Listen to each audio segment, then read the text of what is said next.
to publicize it. Yep. Yep.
Good morning, Mark.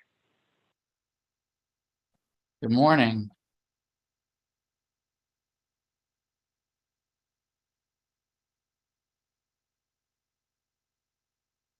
So presently we have a bit of a quorum issue, as everybody can probably see. So we're going to give it a minute and hope that we can still do this.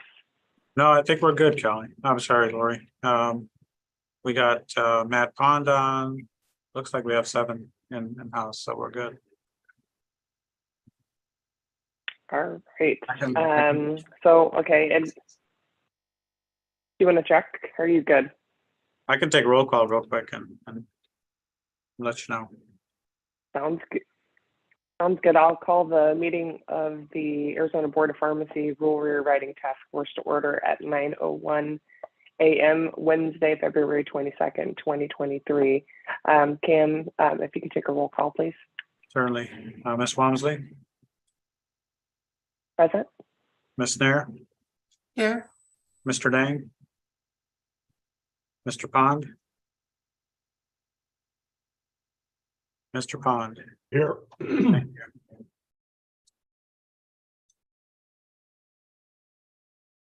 I see Emily just joining, so I'll call her. I'll circle back. Ms. Fine, Here. Ms. Nishi, Mr. Boson, Here. Mr. Morris, Here. Ms. Almer. Ms. Almer, and it's here. Michelle, can you hear us? Can you respond? Yes. I think I heard yes, but it was very, very, very faint. Sorry. Is that That's all right. And then Miss Howell. Here. Awesome. Yeah, our fears were for nothing.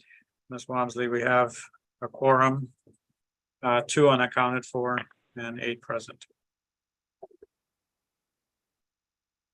Awesome. Well, thank you everybody for being here. I know it has been a bit of a hiatus since we've had our last meeting, but Cam has sent us a couple of pre-reads of the committee. I don't know if we'll go through all of this today, but there's a couple I think Cam is really anxious to get through to hopefully get the process moving along pretty quickly here. So Cam, I'm not sure if you want to start with contraceptives or if you want to jump to the technician piece. Where is your We can preference? just follow the agenda and do the oral contraceptive language first, if you'd like. I did send it over to DHS for their review because they had to partake in the discussion. Looks like Ms. Villarreal, Lisa was out, and is reviewing it right now. She will let me know what her thoughts are here in a few minutes. But we start the discussion, and if she chimes in, I'll let you know what her comments are. Sounds good. Should I Kim, do you put it up want on to the display the screen? language on the screen so everybody? Absolutely. Yeah, I Absolutely. think that's probably easiest for people to follow along.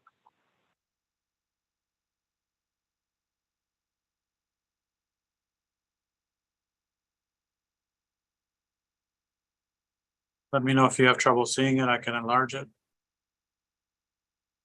Please.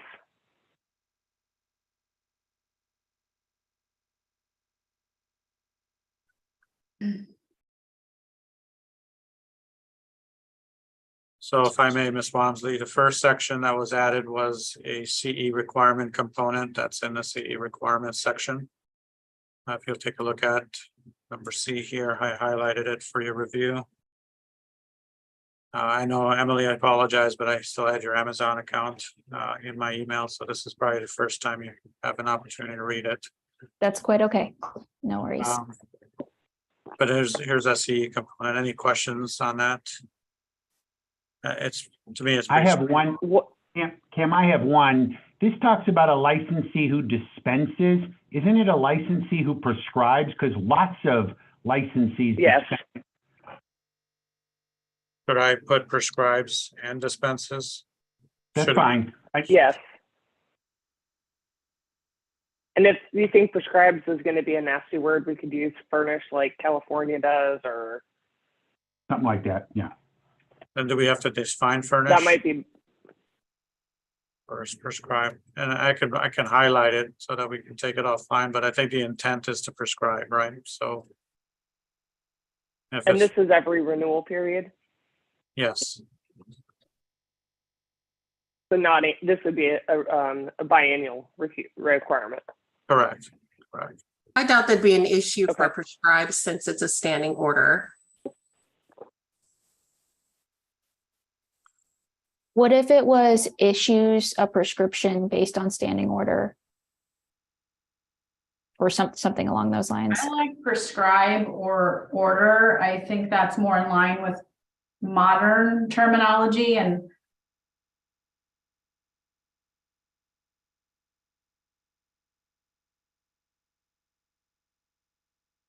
I definitely agree with Roger that it shouldn't be just dispense.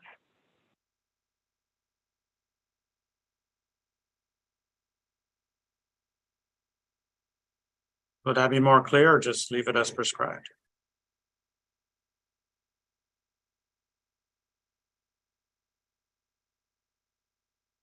I like We don't prescribe. need standing order in that sentence. Yeah, If we can get prescribed through, I think it's better. all right. Let's go. with that. If not, Do we have to reference the statute in there prescribes pursuant to ARS 32-1979.01? Or does that not matter? There's a reference in A.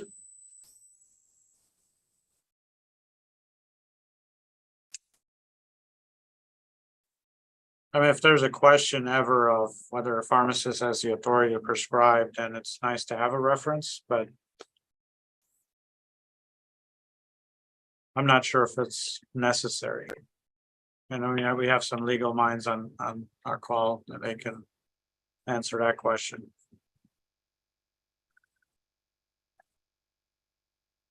I don't think you need to reference it. I'm fine if you want to. It doesn't make any difference to me on that. The meaning, I think, is the same either way. It's just more letters in our So section. Pam, I do have one question. We have prescribes and dispenses. I can think of a situation where you're in a pharmacy where there are multiple pharmacists, where one's prescribing and someone else is actually doing the dispensing. Isn't this really the prescribing?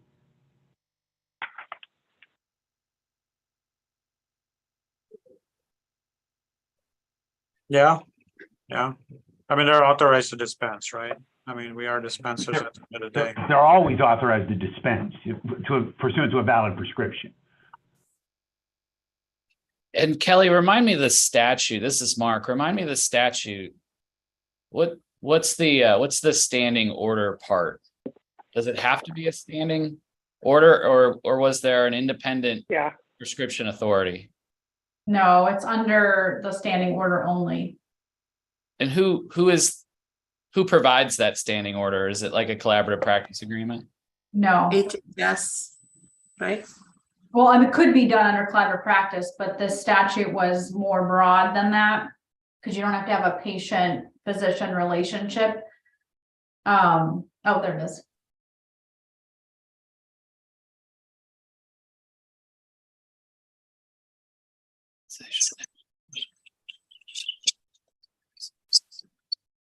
So here's the standing prescription drug order language.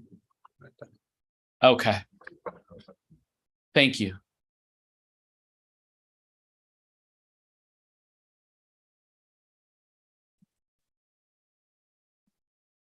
You guys still need this on the screen, or should I put the other one back up?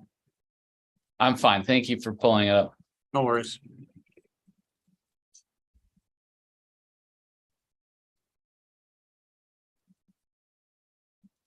Everybody good with that section on training? Well, I have a question. Is the pharmacist actually prescribing it? They're filling an order. The prescription's a standing No, order. the pharmacist is filling it pursuant to the requirements within this. I mean, they're ordering it pursuant to the authority under the standing order. So they So won't they're just order it for anybody. selecting, they're selecting the drug, but they're not. Are they actually prescribing it? They are. Yeah, based on the Mhm. questionnaire that pharmacist has to, the assessment questionnaire, the pharmacist has the patient fill out, reviews it, and then makes a clinical judgment decision on what to prescribe. Okay, I just want to make sure we're using the correct term. And I did send the questionnaire, assessment questionnaire to DHS. The one that most states are using, and they are reviewing it. Hopefully to post on our website. We'll also have one posted on our website and for people to reference off of our pool. Is that the same questionnaire that we reviewed on that separate call with the OBGYNs? Yes, I believe so. Does that have to be adopted by the board, Cam, just procedurally? I think it's the questionnaire, the assessment form. Mm-hmm. I think it's referenced here in the main language that they shall fill out an assessment form for review. So, Can we look at number 5? You go up a little. number 5 here. Yeah. Oh, no, I was looking at the term specified individuals. And I was wondering if that's something we need to define or. But I have it under number 5, so I don't know. It's down in the standing order language, Cam. Oh, standing order language, gotcha. There.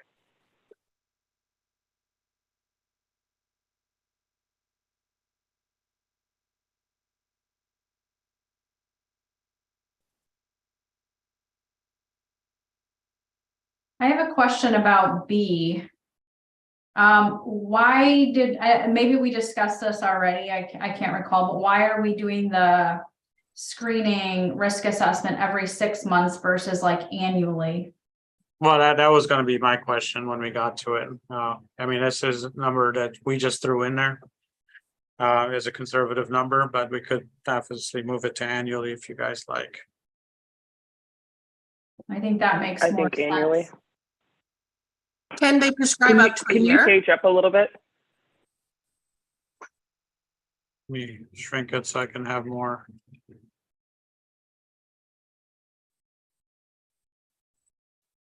I don't think there's a limit in the protocol. I don't recall. It's been a while since I've looked at it. Yeah, there was none, I don't think, and I don't, obviously, we have, a prescription is good for 1 year, right? And obviously. We could do annually as well. No, you have it. But saying otherwise, how would you? take out every. Is A2 correct? Obtained from a patient completed national recognized self-screening risk assessment.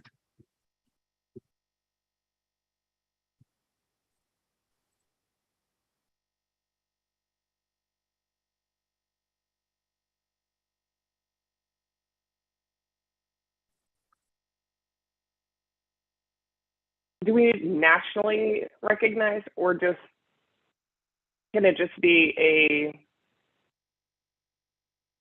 clinical screening risk assessment or something like that? I think that was referenced from the statute. Okay, thanks, Kelly. If it needs to be there, I just was curious where it came from. I don't remember seeing that anywhere else. That the OBGYNs preferred or thought we should use. Can this be prescribed through telehealth visit? I didn't see anything that said otherwise. I was just curious.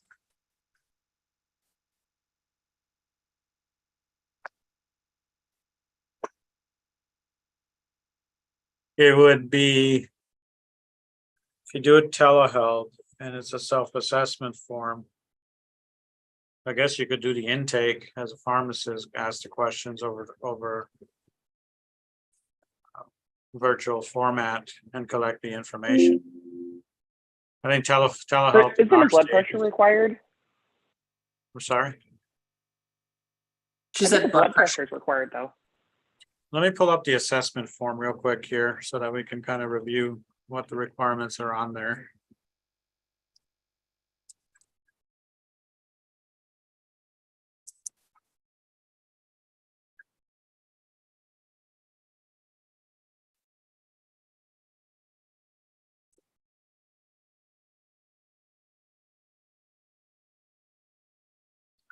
Are there a lot of CEs in this category? Just curious if we're having to do at least 3 extra.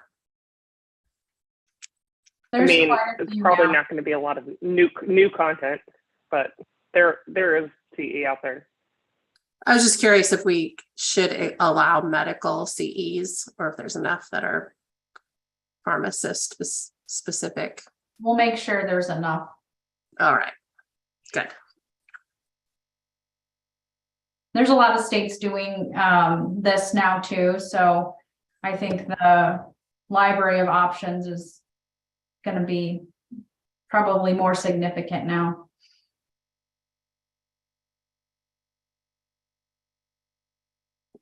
Almost there.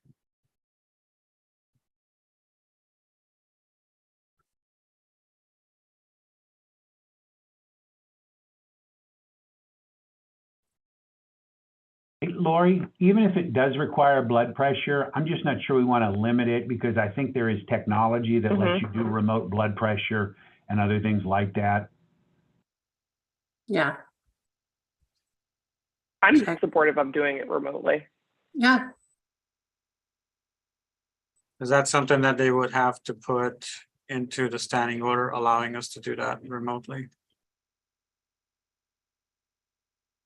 Because we are still working on their standing order.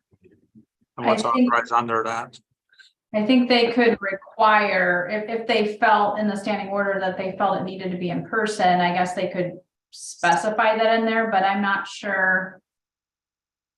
If it's not listed in there, and as long as you met the criteria of the statute and the rule, I'm not sure why we would want to limit that if technology allowed for it.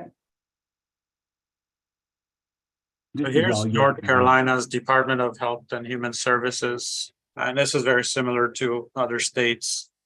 I felt this was kind of neatly organized, so I kind of pulled this one up. But the questions are pretty identical to everything else I researched. So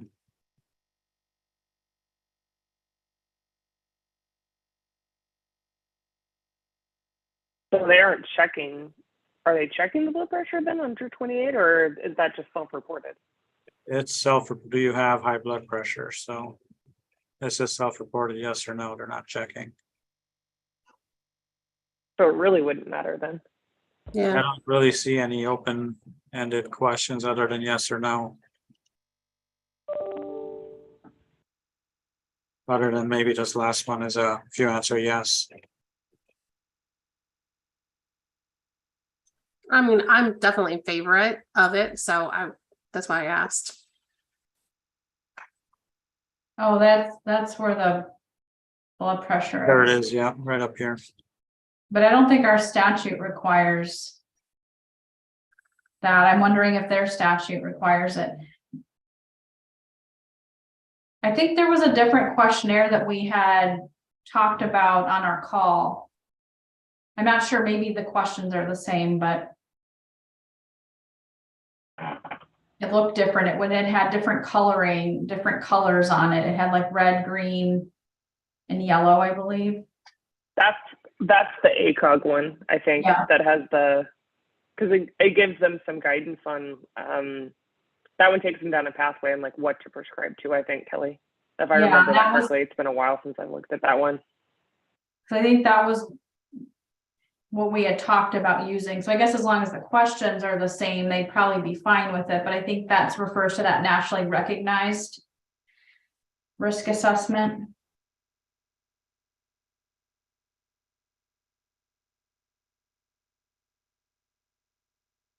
Let me see if I can.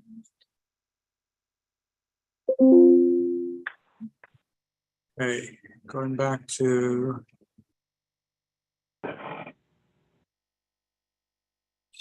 So I have a couple of other suggested changes here.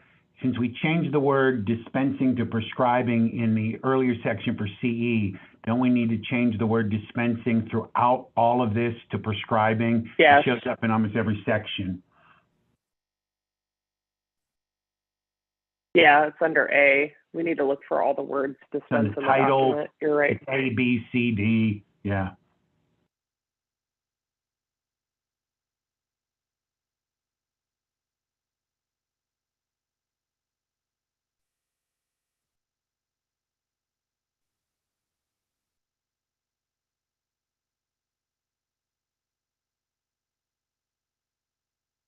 I think it's in every one of them.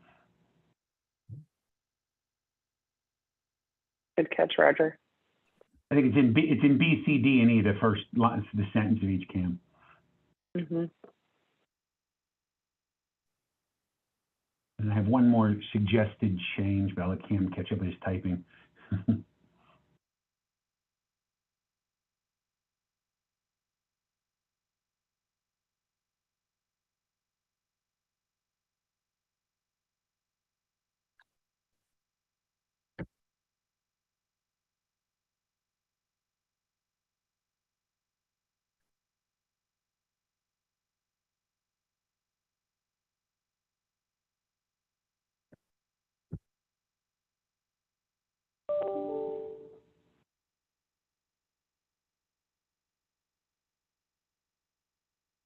All right, and I have one other suggested change in A4. It says provide the following information orally. Do we need the word orally? Isn't it just provide the following information to the patient? And then they can decide what method they use. I suspect it's gonna be oral most of the time, but it might be written, might be electronic, might be something else. Or all of the above. Kind of in line with Roger's suggestion too, I was curious if we actually need number 3, just because isn't it federal law that we have to go ahead and give the package insert with any hormone products? Yeah. When we dispense. I think that's why you need 3, I agree. I was wondering if we needed it just because it's like already in federal law. I don't know how many pharmacists will go to federal law and say, hey, this is what my requirements are. So sometimes I don't want to set them up to fail by not reading federal law. Yeah, understood.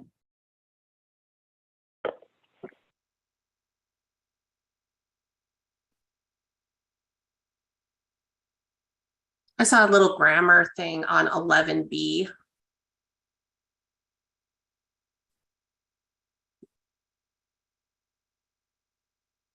Where was it? I'm sorry. 11B. I think it was in like under good cause, that was number 7. So wherever that is, maybe it's in the form for the Oh, this rule. part right here. 11B. Yeah. Okay. So the federal law. In my note, it says, but none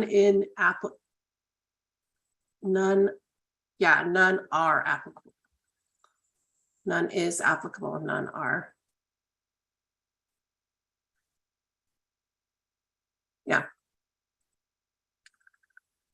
Thank you. That was bothering me. So Jordan Reifer, do we know who that is? Offhand?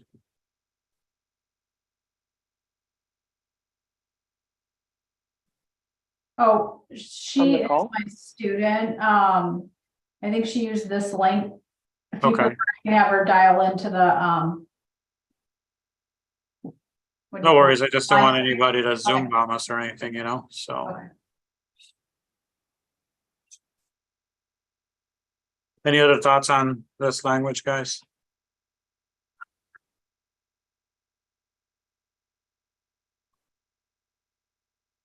I think DHS's comments to me via messaging with Lisa was, let me pull that up here.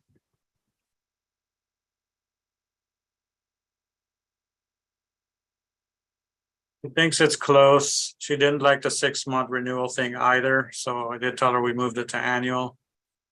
I think the more we can trap the department into following previously established screenings algorithms, the safer it is for her. I think we need to figure out reporting. And I don't know how to do the reporting component to a non-controlled substance item. But they, I think, are heavily maybe into trying to monitor how successful this program is. But unless we require it to report into the PMP, we'll never really know the numbers. And that's a The statutory. problem with that, Cam, is that, well, and if you put the drugs in there, I mean, you're going to get everything that's prescribed, not just what's prescribed by the pharmacist. Oh, I know. Yeah, Maybe, absolutely. maybe like a separate logbook when a pharmacist is prescribing. My No, I don't want to do that. That's crazy. my suggestion last time was it's not exact, right? So it's not going to count the number of prescriptions, et cetera. But I thought that we could potentially put like a checkbox in the pharmacist renewal. Like, do you participate in this? Check yes. And then that also triggers staff to know that they need the CEs if they're going to do an audit. No, definitely for that purpose. Is it I they think- want? I think they want to see how many were prescribed. Were issued. Okay. Right. Is that a nice to have or a must have, Cam? It's just, it's not a must have. It's nice to know. That way they can report up to the governor and say, hey, this is a success story or not a success story. Let's all hope it's a success story. But Is here's there a a way success to log story. how many forms are filled out, the evaluation forms?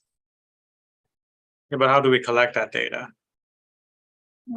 Would some of the companies just be willing to share raw data? Like, yeah, I don't know how difficult it would be, Lori, like for Walgreens, for example, like how many pharmacists ordered, if that's even going to be possible. I'm sure. Yeah, I mean, we can pull any. internally. Yeah, I mean, we can pull any data. I mean, that's not a big deal. It's just a matter of, like, I don't want to see additional, like, requirements that you have to keep a log and send it into the board and all those kinds of things, because all of that's just going to make people less likely to want to participate because it puts too many administrative barriers on them. And I don't know, Cam, if you want to maybe I like the idea of just on our system, like you send an email and say, you know, we're collecting this information to provide to the governor's office. You know, we would appreciate if you could share the information within the last calendar year or whatever. Yeah, you can. I don't know. Yeah, Maybe you can share make it it like out a- with the big companies. You can make it like a NADAC survey. I mean, CMS wants to know what your acquisition cost was, but you don't have to provide it to them.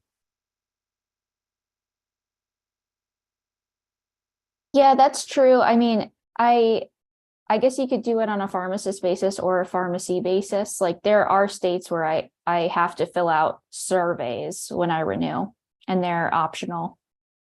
But it still might be a little But tricky on an again, the individual basis. pharmacist isn't going to the Yeah, pharmacist isn't going to know that information. I prescribed 15 prescriptions this year. They might be able to give you a general number. You get more accurate information if companies ran the pharmacist NPI on the back end, because it's going to have the pharmacist's name as the prescriber. And then you could parse out if it was an immunization versus a contraceptive. It's just whether the companies are willing to share that information willingly, because there's not a requirement. So I don't know, the data we get would be inconclusive, but that was her thoughts, and I can circle back with her and say, hey, there's not a requirement, and it could get complicating. We can certainly create a mechanism to do that, but it's not gonna be all inclusive.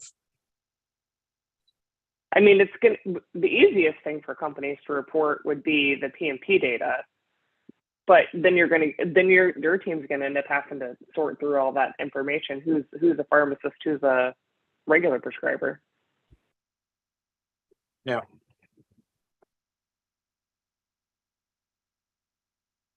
Let's leave that open-ended. Let's have DHS try to figure that component out. And once they share the insight, I can share with the full board if that's okay with you guys, but in the meantime, are you guys all comfortable with the current language? And I don't know if you guys were all on when Lori and I were discussing, but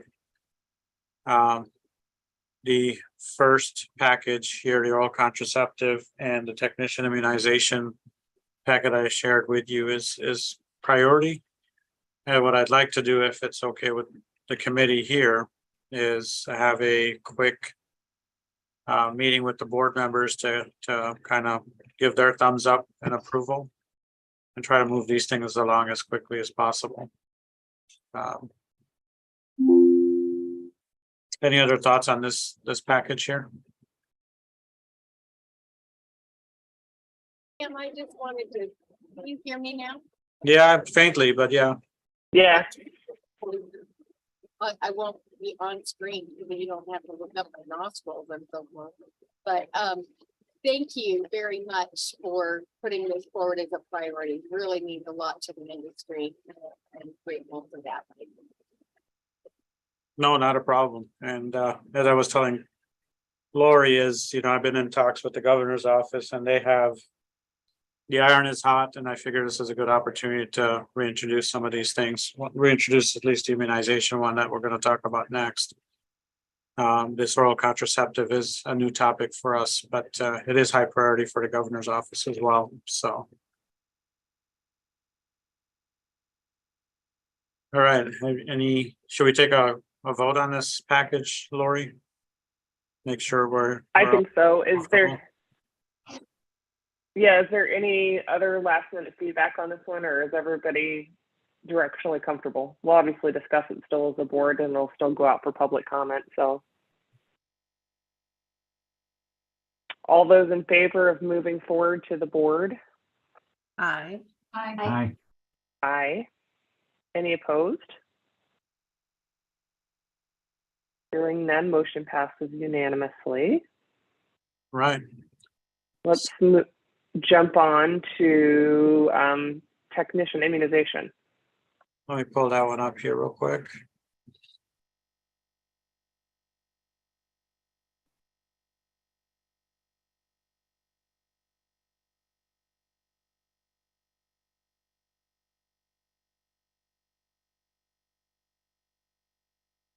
Can I ask a question while you're pulling that up? Absolutely. Yeah. Last session, we passed the immunization statute, which may or may not mean we need to change pharmacist immunization rules. And so are we wanting this to be totally separate, or do we want to wrap some of those other immunization related updates to rules in this? And I don't, just so that it's not just the technician issue. I don't know if that makes a difference or not.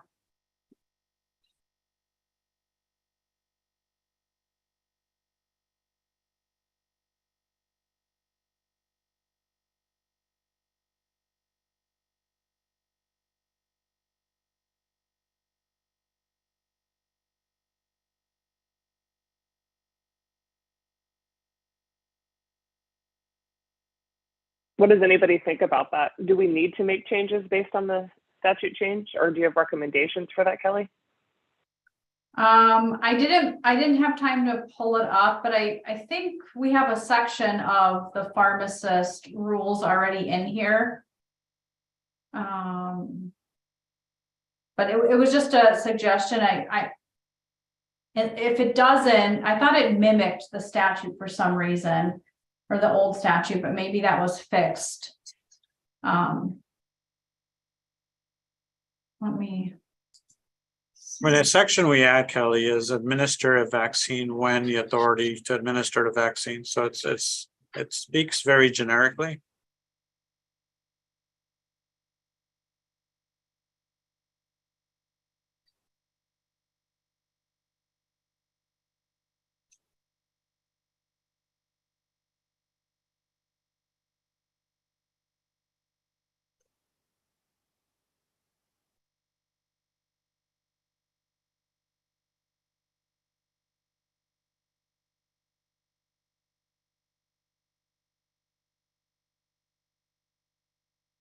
I think that looks good.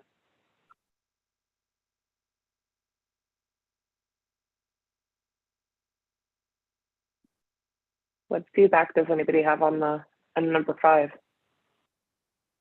I have one question on 5D little 3.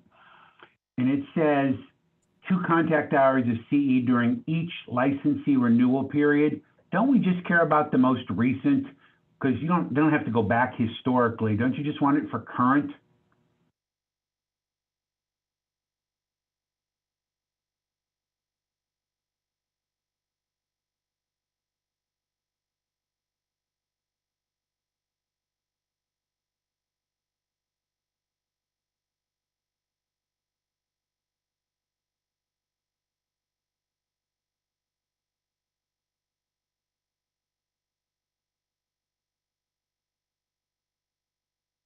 To take it to its ridiculous extreme, if a technician just starts doing it now, they can't go back, and they've been licensed for 10 years, they can't go back and create 2 hours 6 years ago.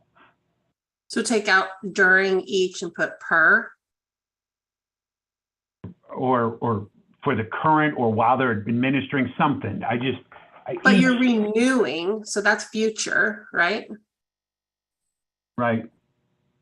Contact hours for continuing education during each renewal period cycle. Some things that happened, I think, early on with pharmacists is so like if I got trained this year, let's say, and then I'm up for also license renewal in October, my training program is going to cover more than the hours required. But if that's submitted earlier and then come October when I renew my licenses, board staff going to know, does that count towards that, where they wouldn't have to do it until the subsequent renewal cycle? Does that make sense? Yeah, shouldn't it mirror whatever we just did for the pharmacist doing contraceptives, because that wouldn't be retroactive?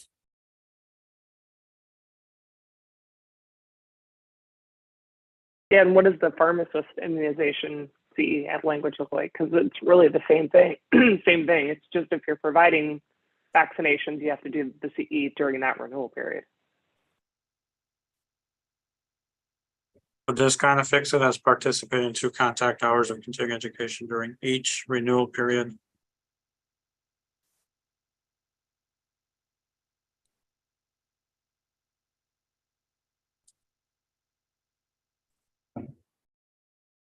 Thoughts, I Roger? don't think that addresses what Roger was saying.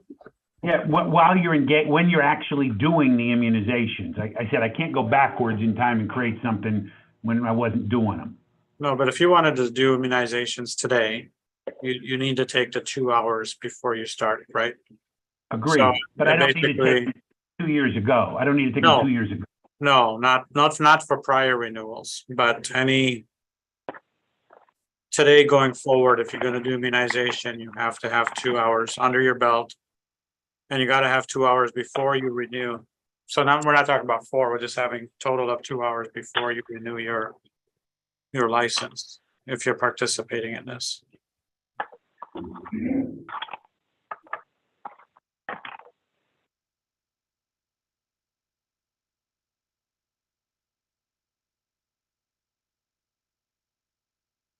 And the continuing education for pharmacists does have has participated in at least 2 hours of continuing education activity related to such and such. So it's similar language, Roger, as the other ones for pharmacists.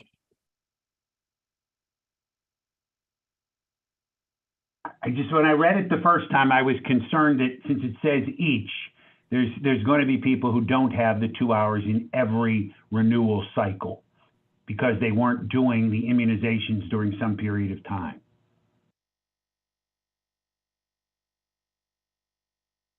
So what do you think of taking out during each and put per? That's fine.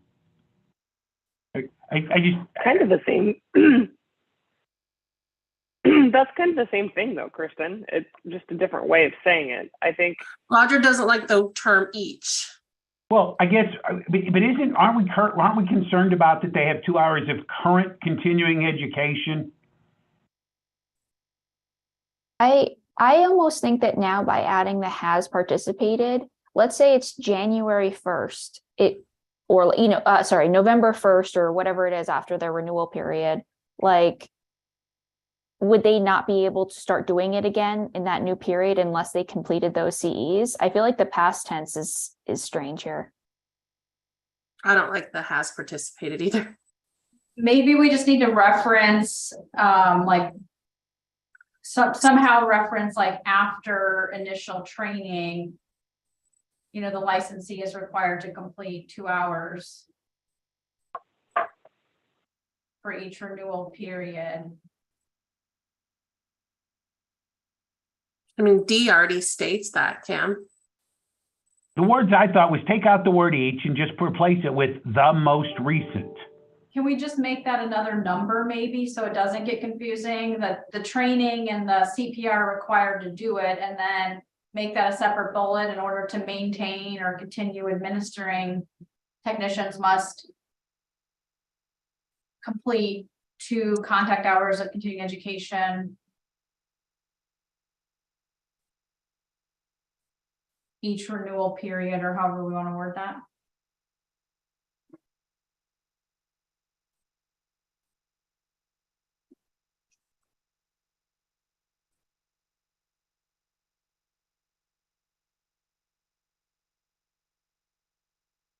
I think has completed should be dropped. It's redundant because it's already stated in D. Yep.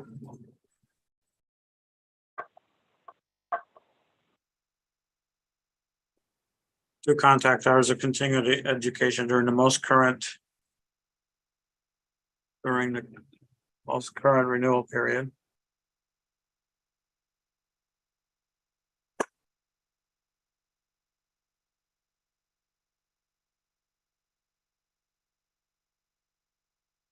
Is it most current, or most recent? I can't quite figure out what the right, yeah, sorry. I don't know what the right wording is there, but most current doesn't sound like it.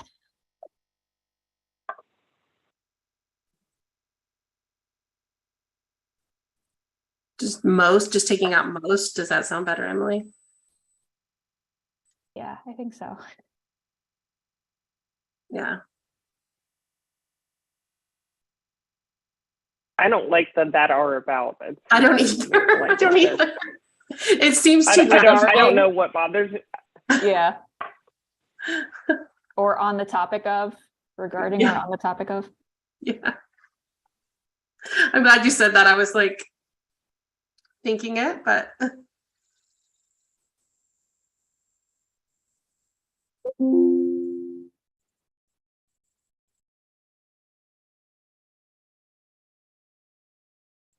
I think it's that encompass because the subject of the sentence is hours, which is plural.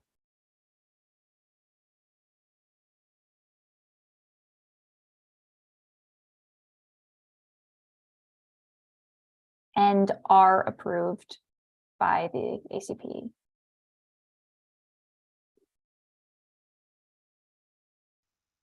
R is approved. Are. they are. It's because it's plural. All right.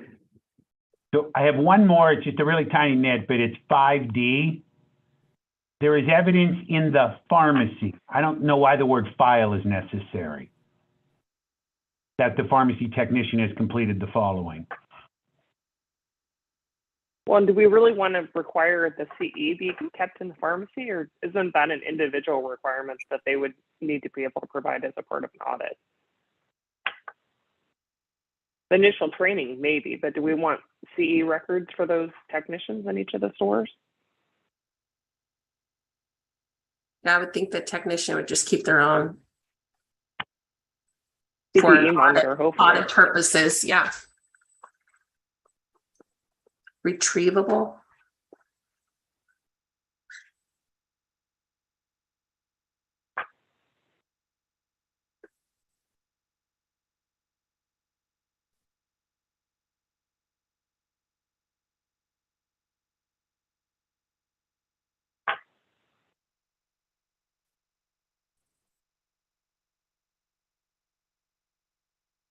How is it for pharmacists? It's just you keep your own records, right?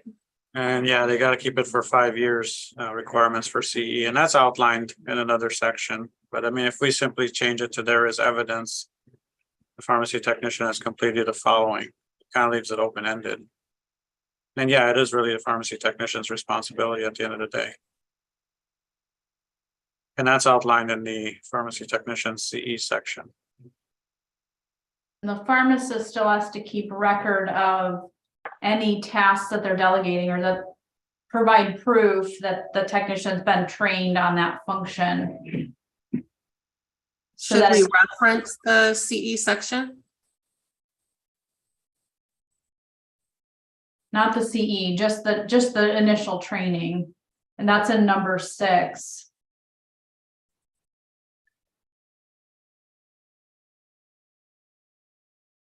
Yeah, I don't think the CE should be tracked by the pharmacist. Or kept on file. Agreed.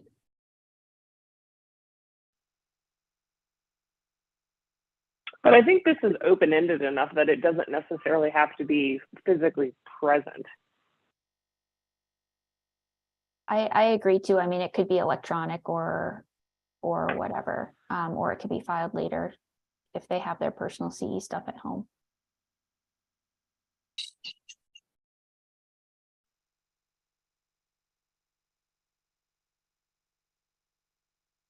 I'm sure CAMS inspectors would much prefer having electronic documentation than having to look through a bunch of papers anyway. Mhm. A lot easier to say, hey, email it to me, right? Hmm. I Or have let a me pull up question. this, go ahead, Like Roger. CE monitor, yeah. No, you're fine. I'm just looking at 1106B, which is an addition. If that's a separate continuing education requirement, do we even need it up here in 5 at all? We've got a separate one that we added in 1106 towards the bottom of this, 1106B.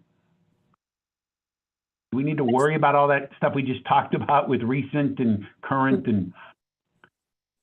It's not in the pharmacist rule that way, so. I just don't know if we need both.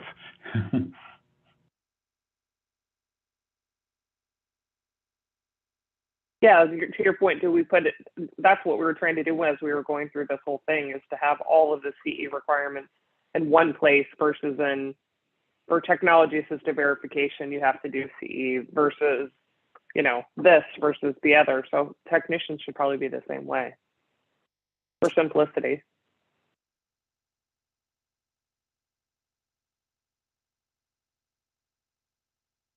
I think the intent of it up here is if the pharmacist is delegating this task. Does the pharmacist have evidence that they're properly trained or maintaining their training or whatever it is prior to delegating it?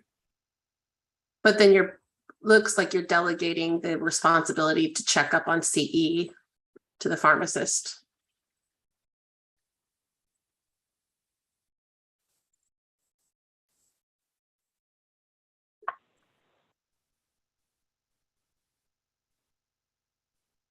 Don't we do that all the time, Kristen? If we have technicians who don't do their appropriate CE, they're not supposed to be working. But are they checking to see that they have each of the individual necessary CEs? Like, do you have 3 in this? Do you have 2 in that? That's the licensee's duty. Yeah, but in this case, it's the pharmacist delegating it. So, Well, if that's our intention, that's fine. I also think, now that I think about it, it may be kind of strange because this section always talks about the pharmacist on duty. Whereas like if it's like a floater or someone that comes in, they're probably not going to be checking somebody's files. Just make sure that they've done their CE. Like it seems like the technician should be responsible for that as opposed to like whoever's on duty that day. It may make more sense to remove this from that section, but I'm not 100% sure.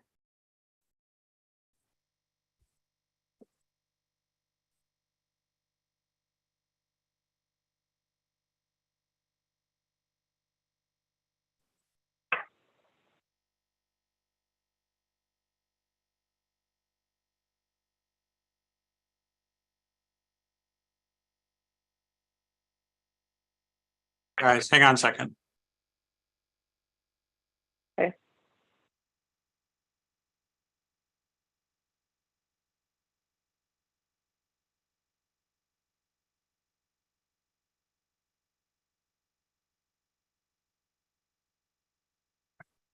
All right, guys, I'm back.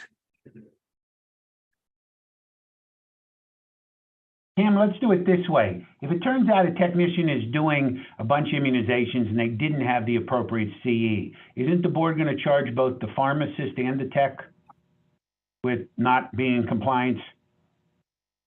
I'll have to ask you that, Roger. If the board does do that, what is your argument saying that it wasn't the pharmacist's responsibility, or the pharmacist told the tech to do it, so it wasn't the technician's responsibility? Is there a loophole in the language for you to leverage? I mean, I can tell, let's put it this way. I, as the pharmacist, can tell the tech to take out the outdates, but if they don't take it out, I still am responsible as the pharmacist. Yeah, I would think only the technician would be responsible, personally. Of the CE. Because they're saying that the pharmacist is delegating the duty to do because the administration of the vaccine. I would say they need to make sure that they are trained properly, but keeping up the continuing education would be the technician. I agree with Kristen. I mean, the continuing education requirement in general is the individual licensee's responsibility. And whether one of my pharmacists who's employed or one of my technicians who's employed doesn't have all of their CEs isn't, I think it's an unreasonable burden on the permit holder and PIC or even the supervising pharmacist. So should we remove the requirement from 5D3 then completely? I think so. And put it under the individual CE requirements for a technician. Yeah, I think it's already there, right? So, That's the 1106. I right? agree. Mark, I agree with you. I think it's unreasonable to ask the pharmacist to check that for every technician. And you're right. So what if there is a floater? I think it was Kristen that said that. You're not going to have, somebody that's filling in for the day ask a technician, well, pull up your CPE monitor to make sure that you've met the criteria to do this. If they have, proof of the initial training, I think you could reasonably expect that they're following up on the other. I mean, I know how my organization handles the training for this, like the CE, but I don't know about others. But I mean, we have ours brought into a process since we've been doing it in other states. Like it's an annual training that's provided to them. That is a CE, but it was Emily who said that, but thank you. I even have a little bit of an issue with the pharmacist delegating the duty to the technician. If they have the proper training, why does it need to be delegated to them necessarily? Supervised, sure, but if they have the appropriate training, I think it shouldn't be necessary, but I won't make a big thing of that. I think it should be delegate personally. That's just my own personal opinion, because not every pharmacist is going to be comfortable with it. And just because the person is trained doesn't mean that the pharmacist should have to allow it. And it doesn't mean that every patient that comes for a vaccine is going to be an appropriate candidate either. So the pharmacist still needs to screen and order the vaccine. I would say that's under supervising, but like I said, it's not like a big deal. So let's play this out completely. On 5D, what about 1 and 2? Does the floater pharmacist have to verify 1 and 2? 5D, 1 and 2?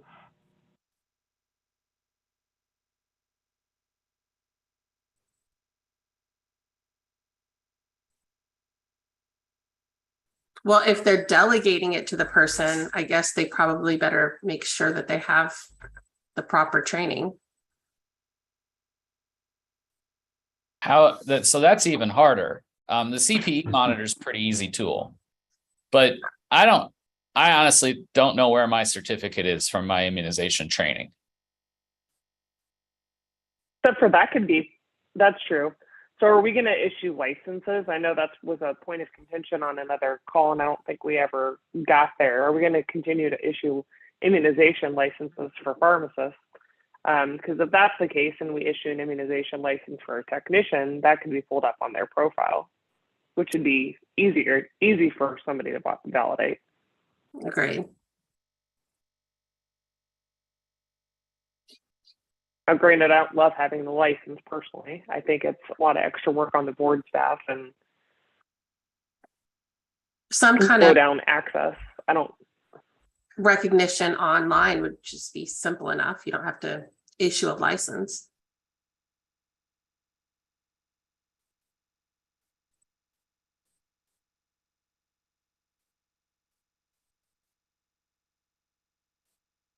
Yeah, in a perfect world where money and people weren't a problem for the board, I'd want an endorsement on the license that has the little checkbox on azpharmacy.gov that would tell me that this technician has met all the requirements. Guys, today what we do at pharmacists is we don't issue a separate immunization certificate. We take your main pharmacist license, and under the word registered pharmacist, we put immunizer. So there's a designation that you're an immunizer. It's not a separate. So if we're gonna have an indicator on our website that the technician is an immunizer, it's just as easy for us to put it on their license as well.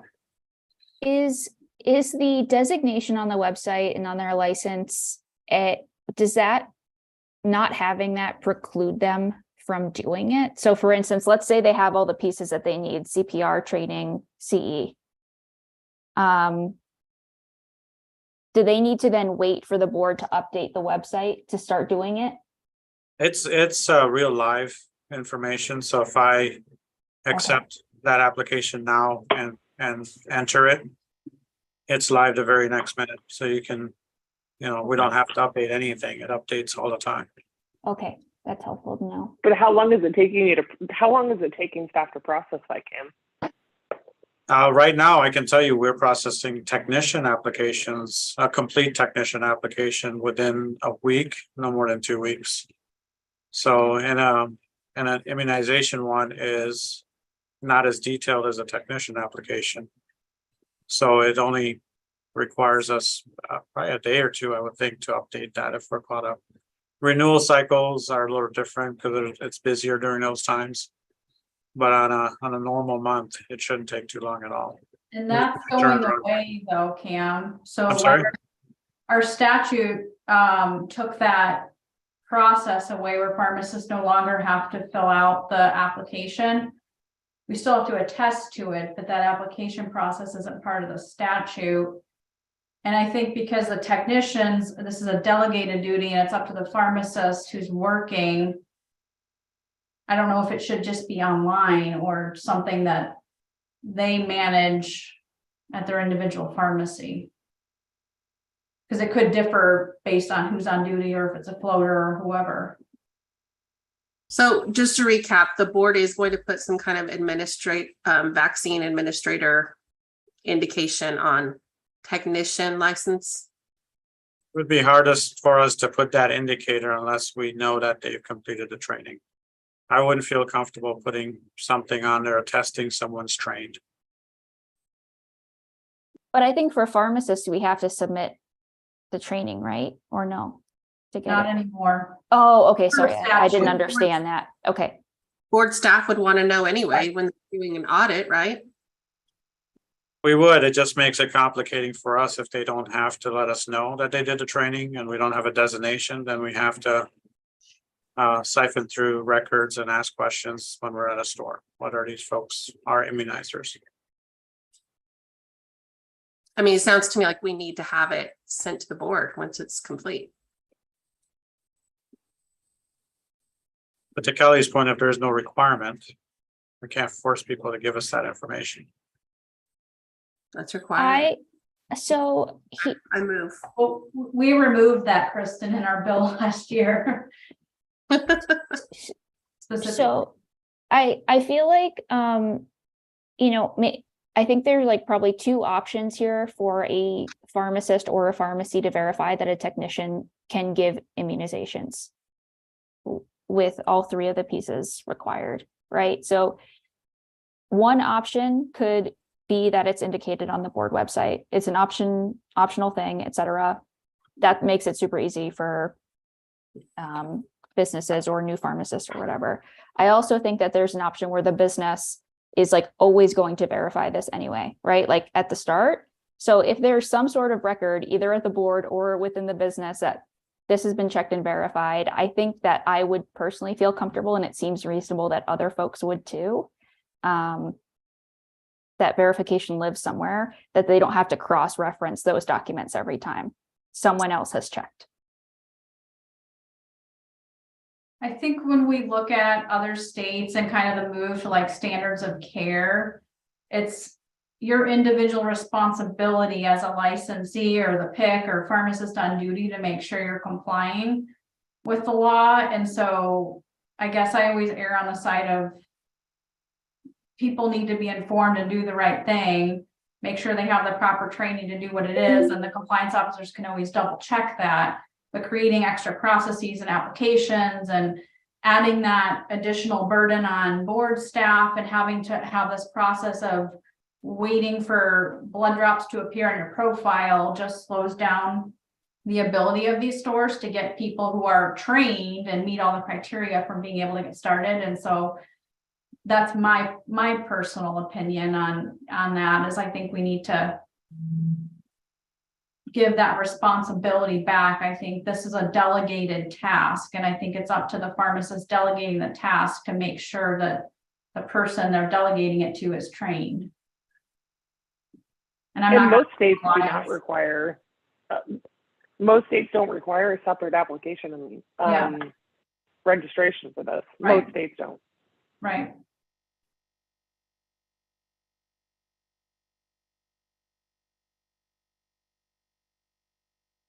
I think what my point was that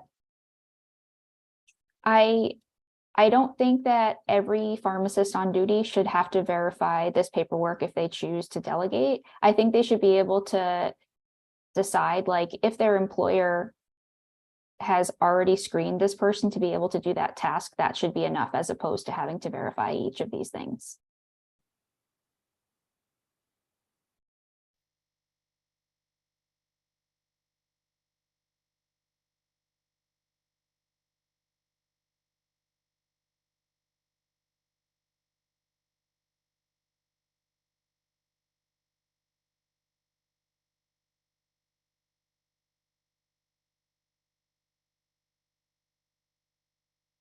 How do you envision it, Cam? So Well, let's take a couple of steps back. Are we all in agreement that D3 needs to go away first? Yes. Okay, so I did redline it. I am. Secondly is, I know there was talks about the board putting an indicator on a website so that it helps the pharmacist know whether this person is trained. Again, it goes back to If I can't support that they did the appropriate training, I'm not gonna put the board in a position where they're gonna acknowledge that someone's an immunizer without that information. So the burden would then fall back on that pharmacist or the business itself to validate that and figure out a mechanism to identify that at that store level, that technician can immunize.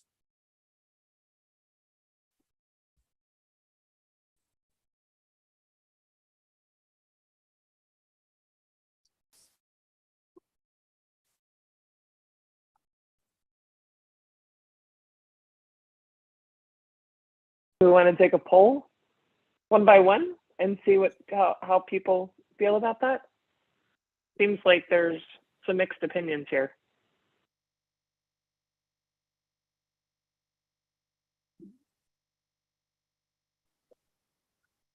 I mean, Lori, I'm okay with it being a responsibility of the pharmacy or pharmacist. If you're choosing to delegate, you're allowed to rely on that the pharmacy has made sure the technician has been appropriately trained and has the education with it. I'm fine with that. I mean, we do that for other things with the technicians now, what we allow them to do or not do. I just want to make sure we're all on the same page here. Agreed.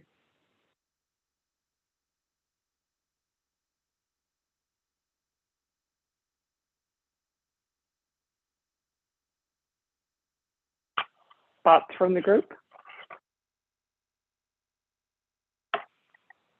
I think if you're agree. gonna leave, I think if you're gonna leave those two items in there, one and D1, D2. You gotta, the permit holder should be responsible. I worry about the pharmacist who happens to be working that day. Who is meeting someone for the first time. Hell, it could be a contract pharmacist that works for Dependable Staffing and doesn't know where the chain drugstore's files are on things. It's I don't think it should be the permit holder or the pharmacist, but I'd be okay with permit holder. But at the end of the day, the pharmacist is going to need to be the one that determines whether or not they're capable of doing it. I mean, as a pharmacist, if I walked into, I agree, yeah, but someone could be very, very good at, for example, I may or may not have a medical assistant who is really, really good at starting IVs and does that frequently in an institution.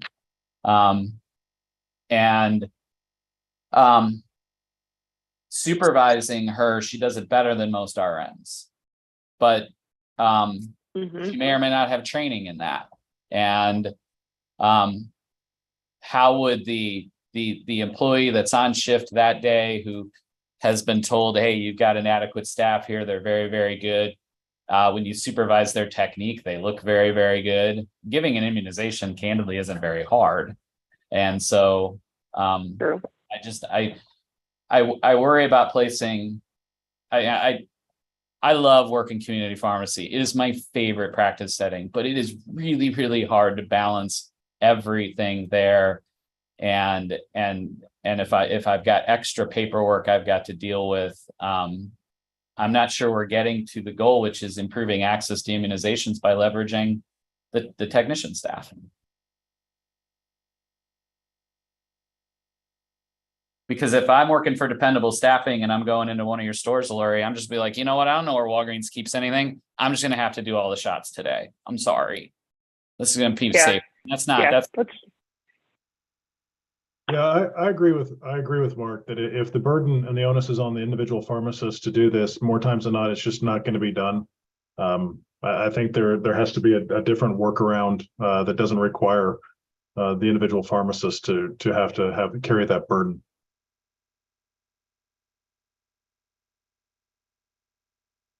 And it's the same for licensure, right? Like if I'm a new staff pharmacist and there's 200 techs at my new job, I'm not going to show up on my first day and verify everybody's license to know that every prescription that I check was typed by a licensed tech. It's the business's responsibility.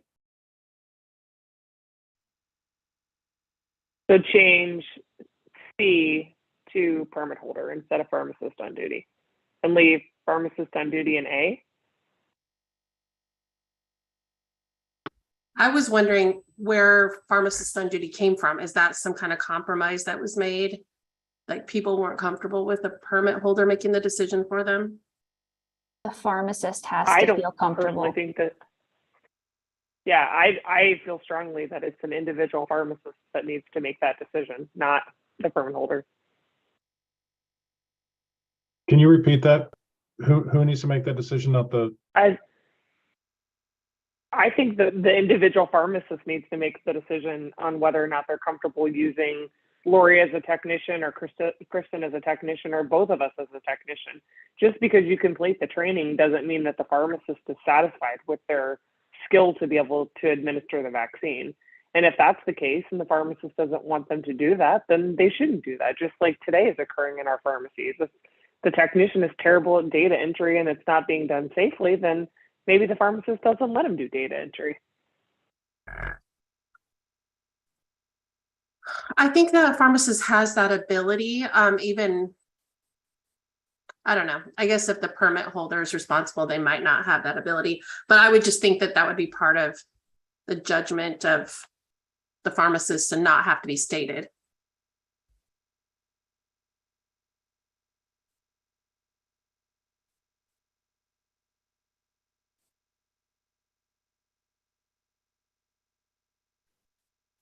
is there opportunity for congruency in language? And I haven't looked at it in other being less prescriptive as in medical board and physician oversight. I would be hesitant to think that it itemizes out the things that physicians need to check and verify before they have responsibility for those practicing under their license. I would beg to guess that there's nothing in there. It's just a general delegation language, probably. Roger, do you know? I think it's just general. I agree with you. It's kind of a good point though, because so doesn't this edit follow another edit that's in like the more generalized technician like section, what we edited, what was that, over the summer, where it says like pharmacists can It's delegate, number 6. yeah, can delegate anything. Yeah. Yes, Yeah, it's number exactly. 6 below this, Emily. Yeah, so is the delegation I piece do like think that already there's, covered here? I do think that we do probably need to be a little bit more specific. In general, I don't like the overly specific rules, but this rule was already killed once in GERC. And if we take out some of the stuff, I worry that we could have issues getting it to the finish line. If we're not really clear that these people are going to have very specific training and some of those kinds of things, I don't know that this is going to be a slam dunk as we go through the whole administrative rule process. That makes sense.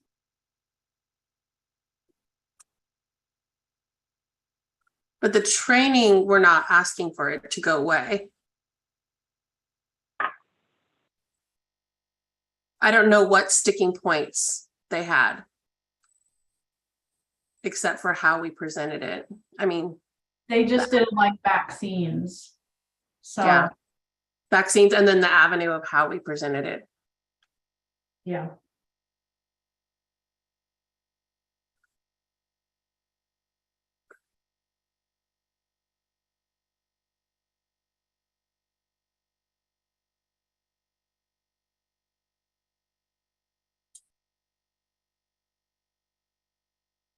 Do others see any challenges with potential recalcitrant behavior on the pharmacist standpoint? And I'm speaking from personal experience that there's a level of culpability or perceived culpability that would prevent them from actually operationalize using the resources they have.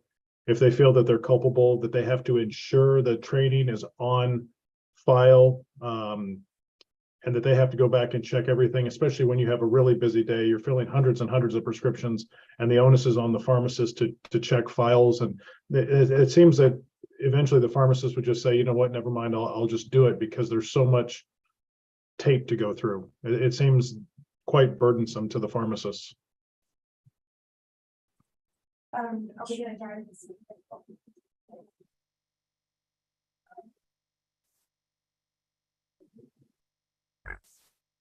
It. Are we maybe like zooming in too much on D, given that like the sentence literally says that there's evidence that they've completed the following? Like, does that allow the notion of like an employer verifying that someone is trained?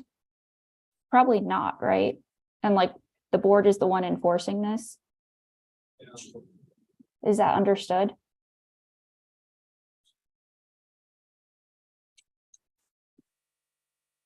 It is, but it's not very descriptive on who we can hold accountable. The way it reads today, it would be the pharmacist would be responsible for providing the evidence of training.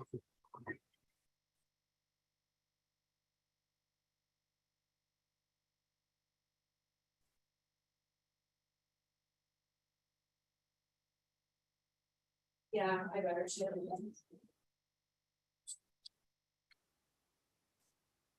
Michelle, is that you? Hard to hear you. Michelle's on mute, so I didn't.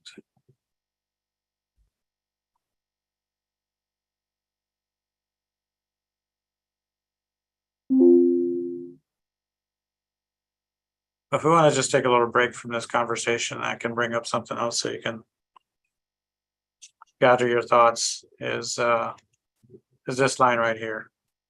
Kelly had mentioned the authority to for the board to fill out an application and certified by the board was removed out of statute. So is this really needed here? Or do we put Well, you could still put, who is certified. Or who is, who has undergone appropriate training to administer vaccines? pursuant Or to to- S 32-1974 and take off D or something. Fine. Who is authorized or not, I don't know the right word, who is immunization trained or immunization.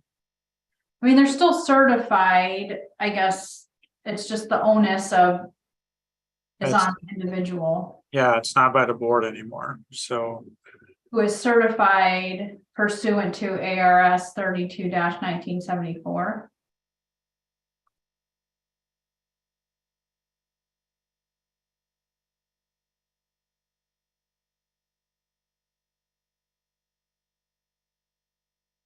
Remove the sub D, Kim.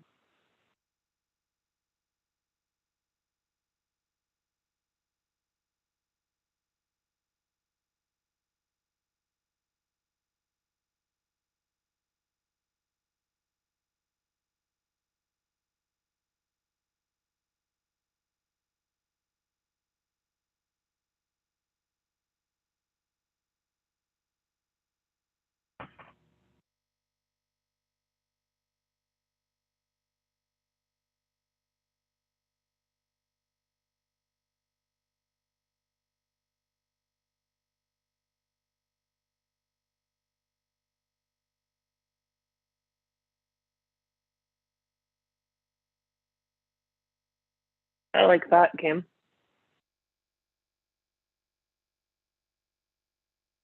I think that makes sense. Agreed.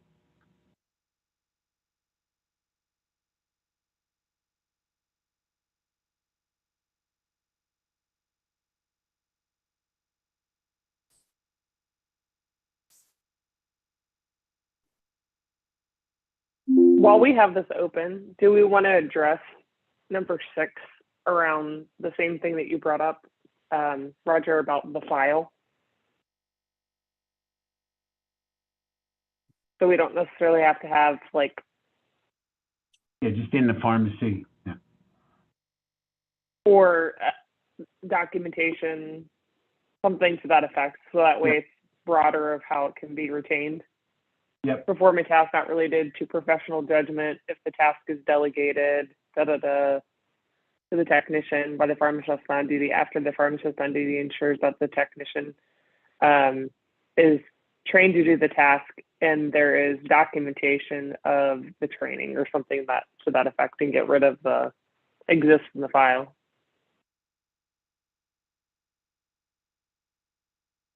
Similar to what you just did above, Cam. Mhm. I'm fine with that.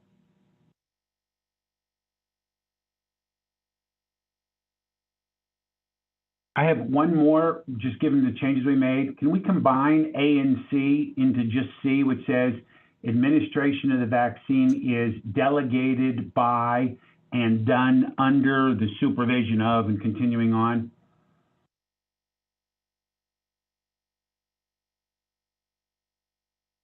You just insert after vaccine is delegated by and then you could delete A.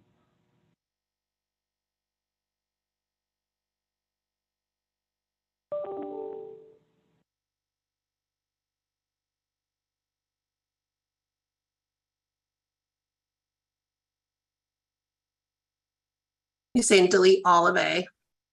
Yeah, just delete all of A, and then what you have is just C would read, administration of the vaccine is delegated by and done under the supervision of, and continuing.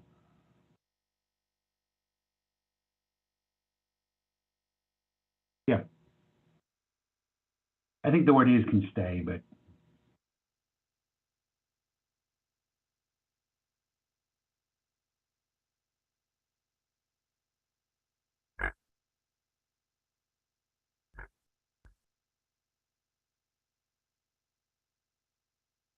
Is that what you wanted, Roger? That's my suggestion. That just gets rid of one more line, so. I think you need the word is before the word delegated. I'm not able to like super cross-reference this statute right now, and sorry to continue like beating a dead horse with this section. Does letter B prevent a tech from administering a vaccine on a prescription that's ordered by someone other than their pharmacist? Like if someone comes in with a prescription? It's a good point. Yeah, it would seem to. Maybe it should just say like valid prescription order or something for a vaccine. Or just order that complies, because it could be a prescription order or pharmacist order. Yeah. And Lot of those sections, yeah, like 1974 is like the pharmacist immunization section. So I'm not even sure like those references should be there. But 32-1974 is what gives the pharmacist the authority to order the vaccine, I believe. Yes. But what if they didn't order it? It still allows for the prescription I administration of it. think Oh, I okay, think so they're it's, both in okay, that so it's both statute. administration and ordering is covered in that statute. Okay. Well, there's administer medications as in the definition of the practice of pharmacy. But I think the statute also says order and administer, I'm pretty sure, something to that effect in the statute. Let me see. Before pharmacist, you want to change it to an instead of a. Yeah. Yeah, and 411 is the administration rules. Yeah, it says order and administer.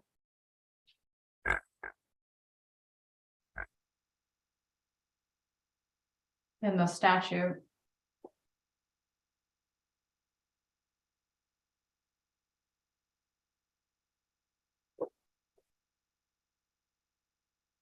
So Roger, going back to this line. Is the oversight still by the pharmacist, or are you also referring to move it to a permit holder? You're talking about number 6 now, new number 6? Yeah, you had mentioned something earlier. I'm trying to capture what your thoughts were. I still think, I mean, isn't 6 by the pharmacist on duty? Delegating the tasks to a technician by the pharmacist on duty after the pharmacist on duty. It's the thought process of 5D where we put the documentation requirement on the permit holder. On this one, it's still with the pharmacist. So it's kind of a mix and match situation. But one's the documentation, and then I thought it goes back to the point several others have been making, that each pharmacist is going to decide what each tech is allowed to do during their shift.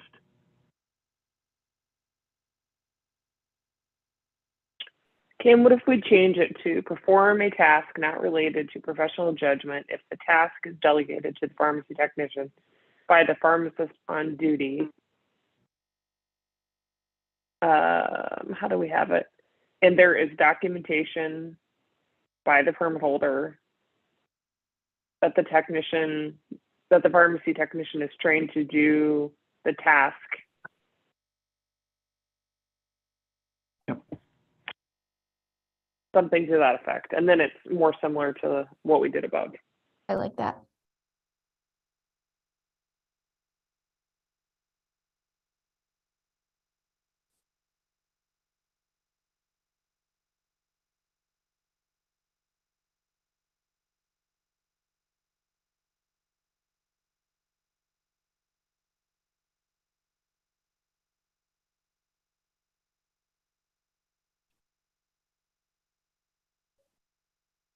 So did we decide if 5B is right, or do we need to expand that further than what's here?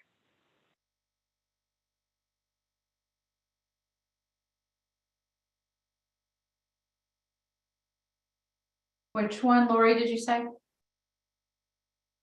5B. Oh. I think it's fine the way it's stated in order, because it could be prescription order, pharmacist order, collaborative practice order. Standing order. Okay. Okay. I just wanted to make sure it included everything, but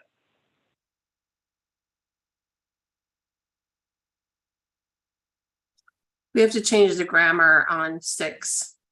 There's documentation by the permit holder of the training exists. That the training exists in the pharmacy Or of the training. of the training, yes, of the training. I like that. period.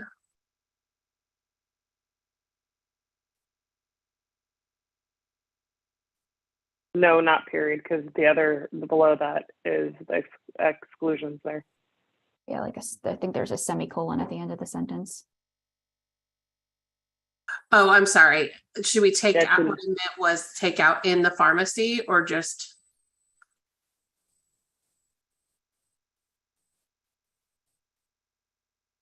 And there's documentation by the permit holder of the training.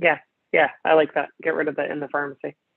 Because as long as we can provide, as long as you could provide it, why does it matter where it is if it's electronic versus a piece of paper in the pharmacy? Right.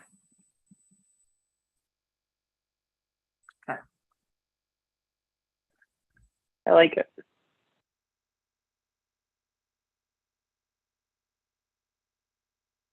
All right. Anything else on this number 5 and 6?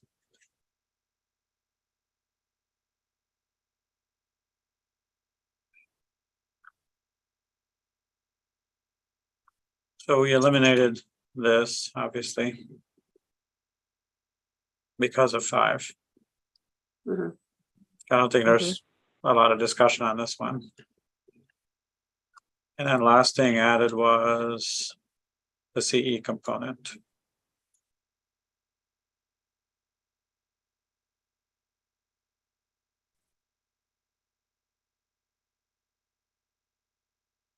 Should it be that we shall not renew a license, or because you wouldn't want to prohibit a technician from necessarily being able to perform other tasks?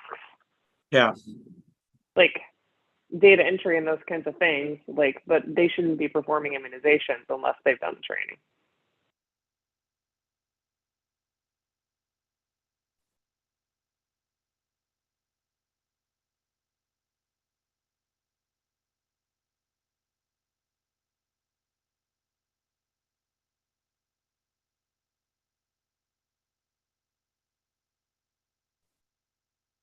Get rid of the board shall not be able I was to. like, that's weird. Yeah, Or- the board shall not. Leave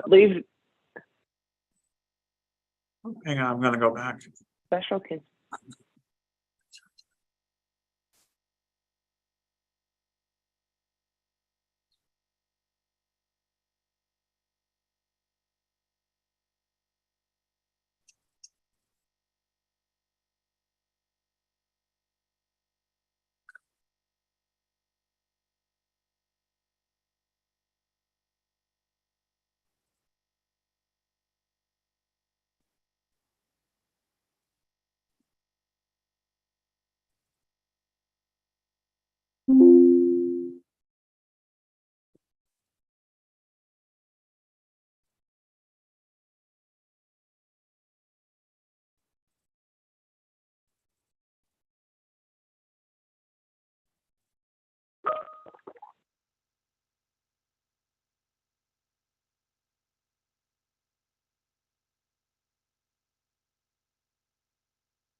There's a little shortcut for strike throughs underneath the font and stuff in the taskbar. That's quicker for you. Well, thank you. I'm still old fashioned. Gotta click a lot of buttons, you know? That's what I'm here for.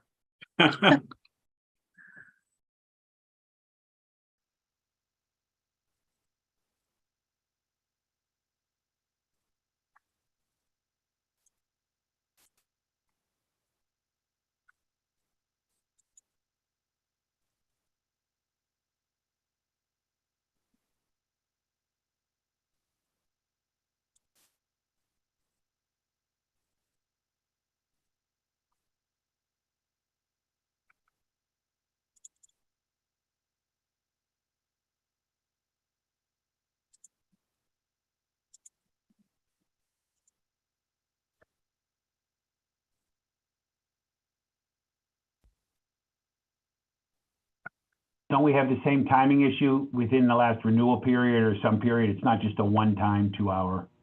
Yeah,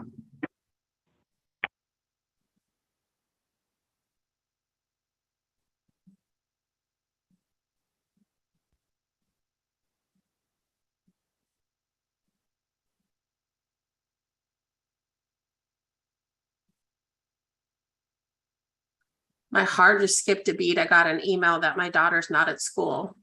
I dropped her off at 7. They're just telling me now, but then they said, oh, sorry, it was a mistake. She's here. that would be, Just a little nightmare.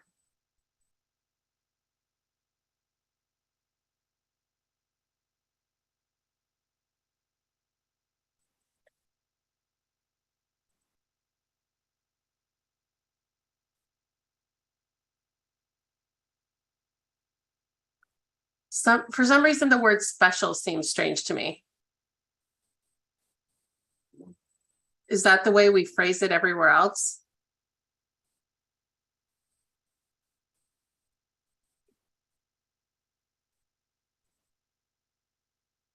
You want to call it immunizer continuing education requirement? Yeah, something like that, or just take off just continuing education requirement. Because we're in this section of immunizing. I don't know.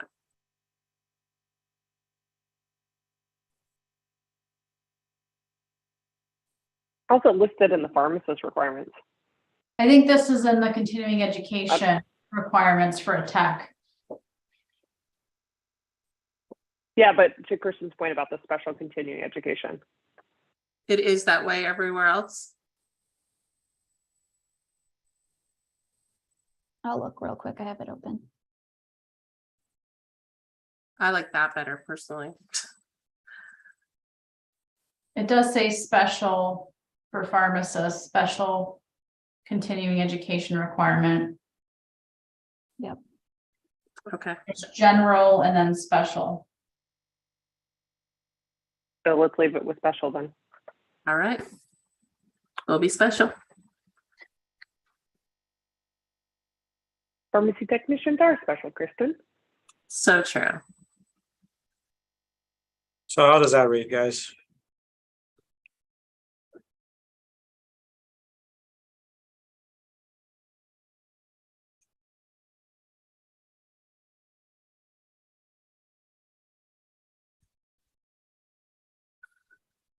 Should it be have instead of has participated? No, it's past tense. Okay, never mind. Talk myself out of it. Should it say a pharmacy technician rather than the? Yeah, you're right, Roger. I'm sorry, were you reading, Roger? The very first blue word, the, should just be replaced with the word It is the language after the red stripe, unless a licensee who administers, is that repetitive of the first part of the sentence? I can't.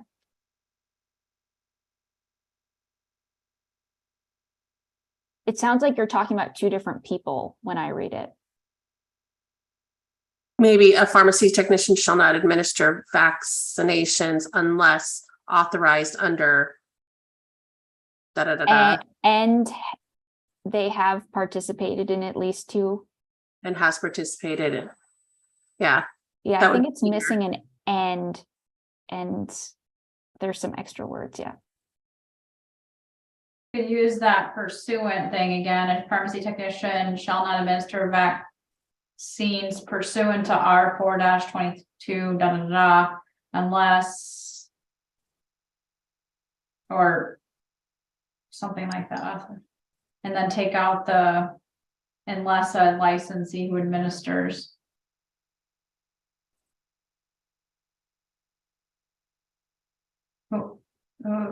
Shall not administer vaccines pursuant to R 4-22 unless, or whatever the other word, unless the technician has participated in at least 2 hours of continuing education. you just want to take out as authorized.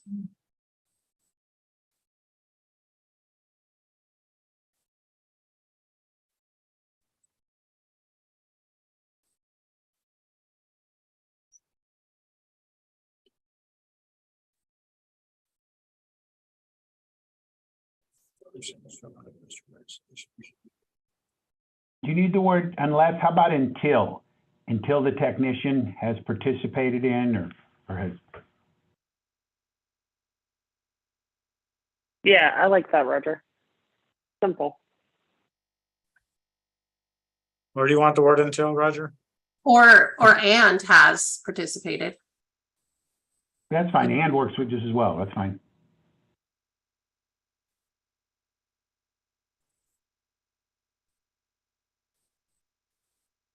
No, I think you still need until because it says at the beginning they shall not.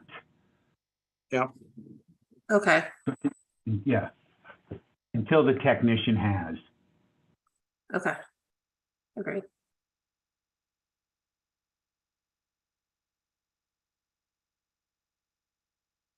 I think the introduction of until makes the last part of the section weird. Until blah, blah, blah, during the last renewal period. Is it Within, unless?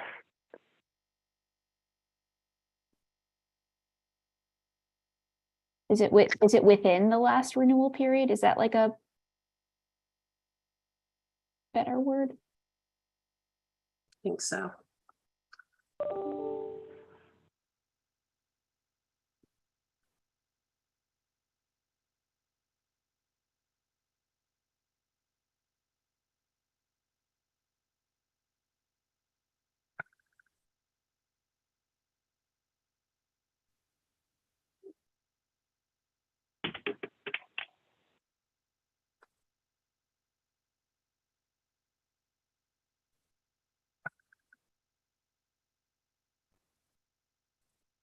I don't know if and needs to be there either.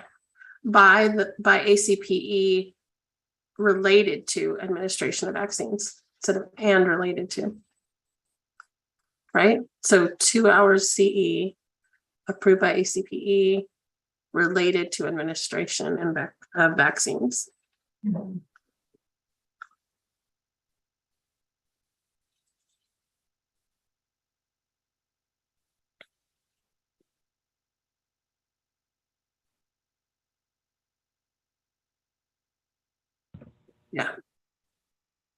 I know we just took the time period out, but the way this reads, you only need to do it once.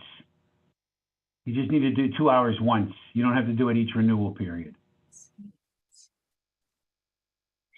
Well, Emily, sorry, I almost called you my daughter's nickname. Emily's suggestion was within instead of the way it was stated before. I think it said during before, Yeah. during the last renewal period. I had suggested within the last renewal period. Within was better, yeah. I don't think we wanted that in there, Cam, because Lori had commented that we didn't want it contingent on them having a farm or tech license at all, but just that they couldn't do the Oh, immunizations. So,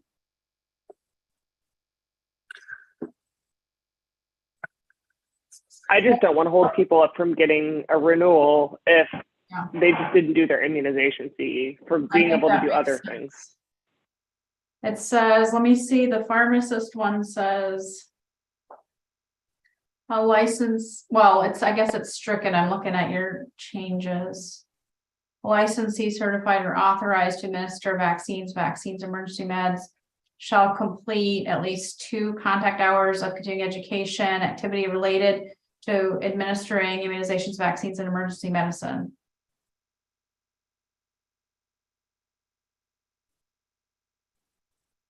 Because it's in the continuing education requirements. It doesn't specify.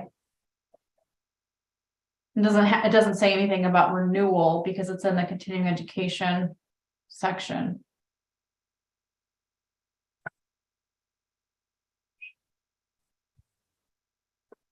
Is there something broader in there, Kelly, about for each renewal, the following continuing education requirements must be met or Not- something?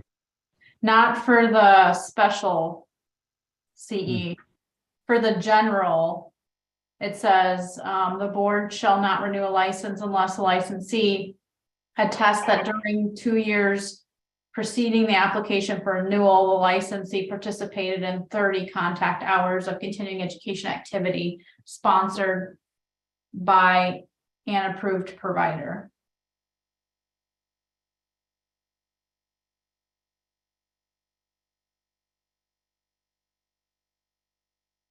And then it has special continuing education requirements under that, and it has the immunization ones, the opioid, tobacco cessation.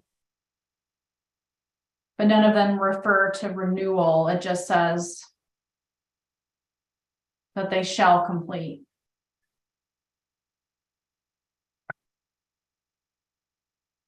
So we can mirror that, or at least in theory, all of those potentially have the same flaw that you only have to do it once. can this one say something about like being done once every 2-year period or something as to not hold up a renewal?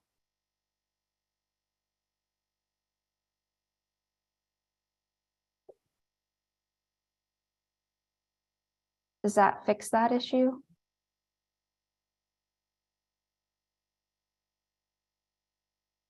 Or 2 contact hours per renewal cycle of continuing education activity.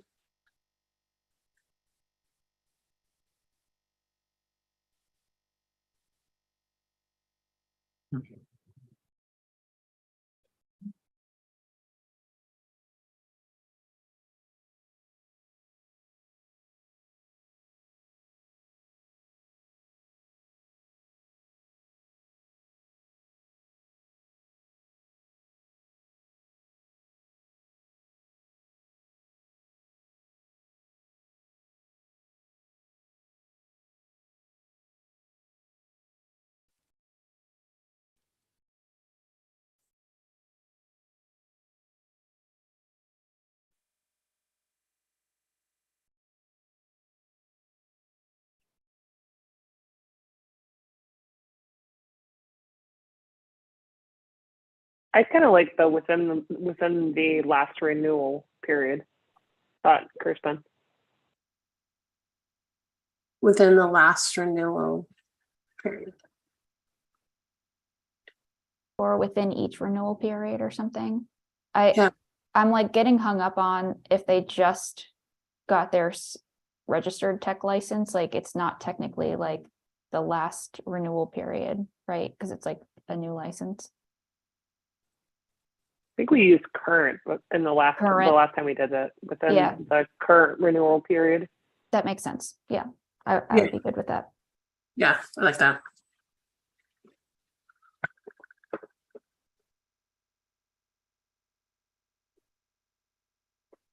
Roger, Mark, how does that look from I a think that lawyer works. standpoint?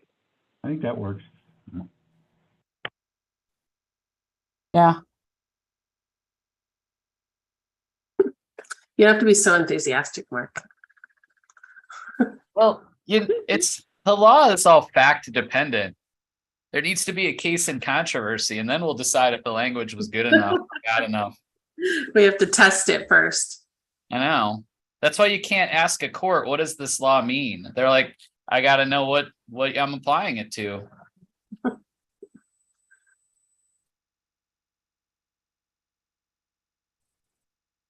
Any other comments on this one? The,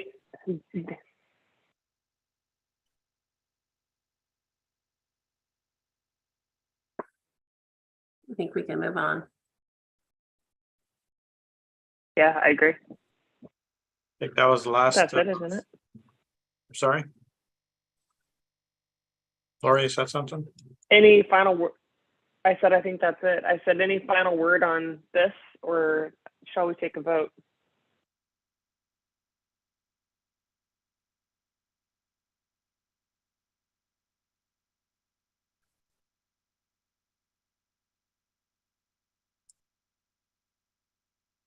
Let's vote. Take a vote. Kim, do you need included in there that it should be brought to the board in an emergency meeting? For the vote? No, I can call a meeting whenever I see it's necessary. And I think with the governor's office being involved, I think it is necessary. Okay. All right, all those in favor of the language as proposed? Aye. Aye. Any opposed? Motion passes unanimously. I guess time check. Do we want to take a quick break? Does anybody need to go? And will we lose quorum if we need to move? I think these were the two most critical pieces that we really needed to move on today, right, Kim? That is correct. I could use a comfort break if we're breaking and not ending. And if it's okay, I do have to drop for 11 o'clock. Will you keep quorum? Yes. Unless more people drop.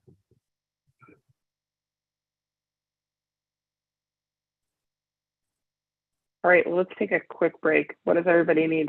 You want to come back at top of the hour? I could do 5 minutes. 5 minutes? I gotta walk all the way down the hallway. It's a mile walk to the bathroom. Top of the hour is fine. Top of the hour is good. Okay, Okay. sounds good, guys. Thank See you you all. back in the field. Thank you. Talk soon. Bye, thanks, Emily.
All right, everybody back? Yes. Mark, Awesome, Mark. I think so.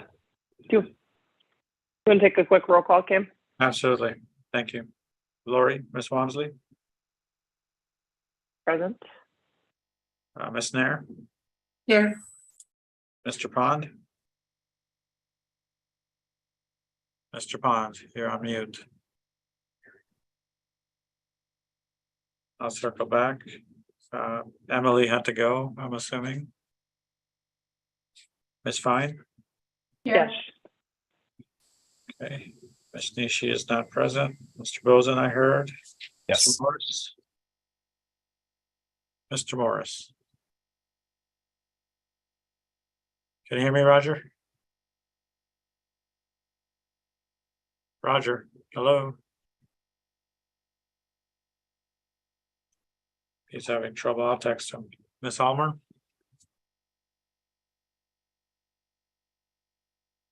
Miss Almer, Michelle?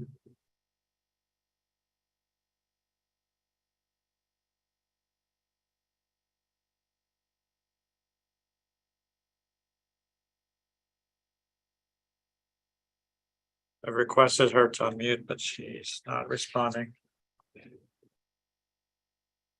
Pam, can you speak up? I'm having difficulty hearing you if we're supposed to hear you. Can you hear me now? Barely. It's kind of weird. Michelle might have had to step away. Okay, Lori, are you able to hear me clearly, or Yeah, I can hear you fine. Roger, maybe on your I'm end? I'm here, gonna log sorry. in again. I'll just log in again. Oh, there she is. Yeah, if you want to log off, log back in, that'd be great. Okay, Miss Almer, I'm gonna check you in here. Roger's gonna log off, log back in, and Mr. Pond, are you back? Matt?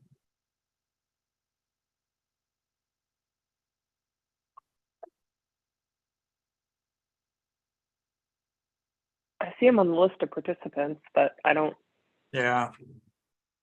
Give him a quick holler here. Right now we have 5, so Roger's joining, that'll be 6, and that's a quorum again. So we're okay.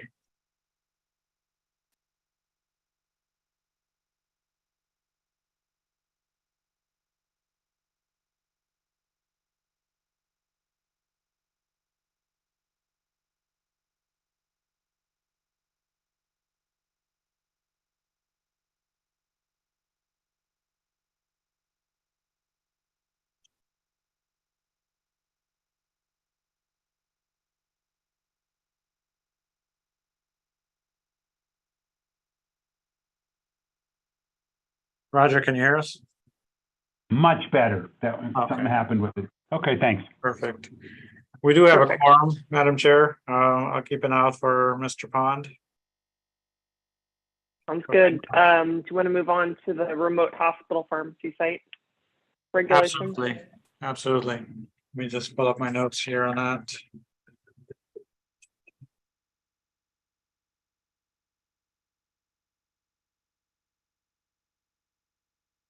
Sorry, muted. All right, thank you, Matt.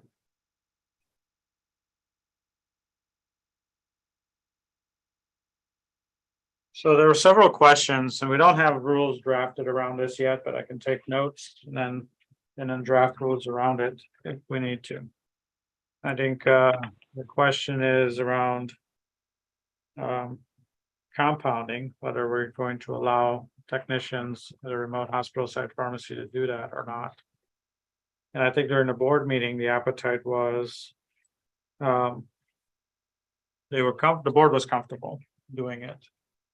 I think the whole story behind that is pharmacists are not garbing up and going into the compounding room to verify compounding. They're using dosage or other technology. And Matt, you may be the expert on speaking to this subject matter.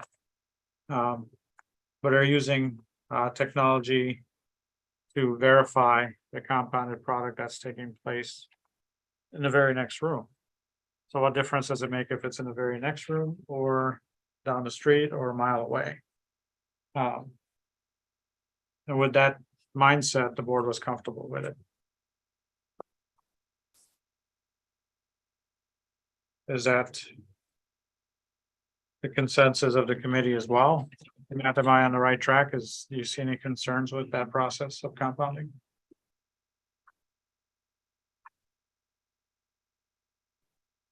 This is devil's advocate. The only difference between verification and supervision from the other room and verification and supervision from a different location completely is the issue related to facility cleanliness and things you can't see on a closed circuit camera. So for example, between batches, did the technician adequately decontaminate the space? Is the gowning and other donning and doffing, which is probably being done off camera, being done appropriately? And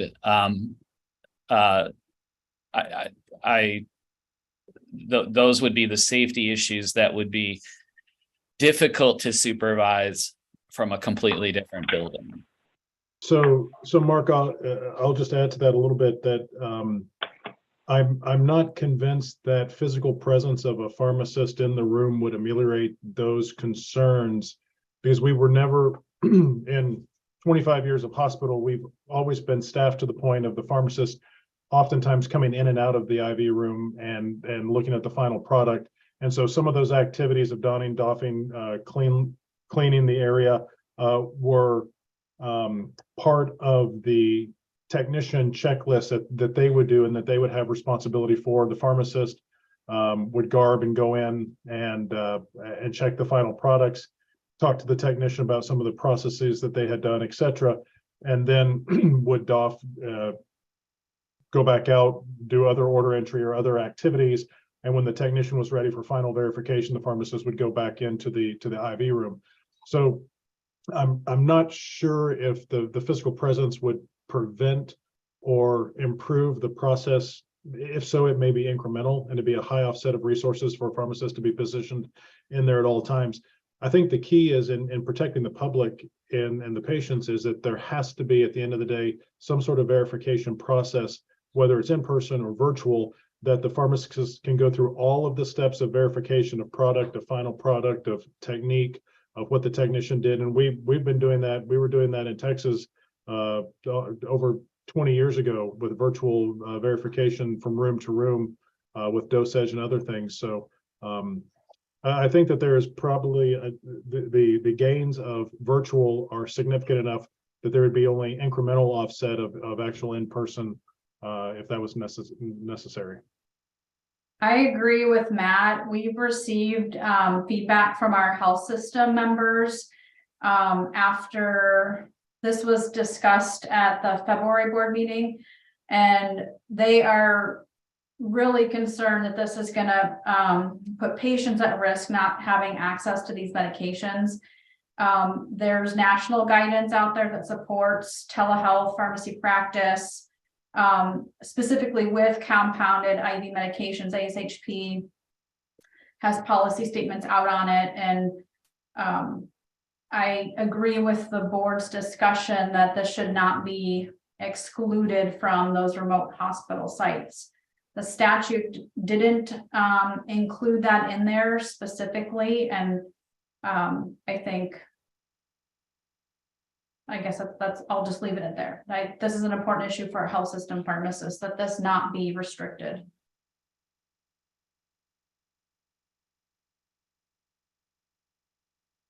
So my understanding from the board meeting and here is as long as the technology is equivalent, there shouldn't be a concern. I know the pharmacist is supposed to visit the remote location once a month, and during that time probably can take a look at, and we can probably put this in rules, shall observe and ensure that the compounding area is compliant with USP standards and the board standards.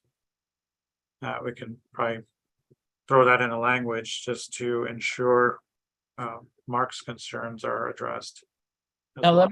let me clarify. I was just simply getting those out there for discussion and for the record. I like Matt's rebuttal, which was there are ways to monitor the other pieces of the process that don't include final product verification. And there are ways to do it without actually going on site once a month. And that would be requiring the technicians to maintain cleaning logs, to make sure that incubator and dry heat oven temperature mapping is on site and done, and the frequency, and so I'm not concerned that there's a problem, but I wanted it to be part of the discussion, and I think there are ways to accommodate it. And Matt gets it, Kelly gets it. This is more than just the final product verification. And it sounds like the health systems pharmacists, and it could be applied to the community and outsourcing facilities as well. They get it, and they've already anticipated that type of professional standard, which they would. Any competent pharmacist who's remote would want to make sure the cleaning logs and the training documents and all of your smoke testing and things like that are ready and there, and that your technicians are documenting everything that they're going to document, whether you're in the next room or in the next building.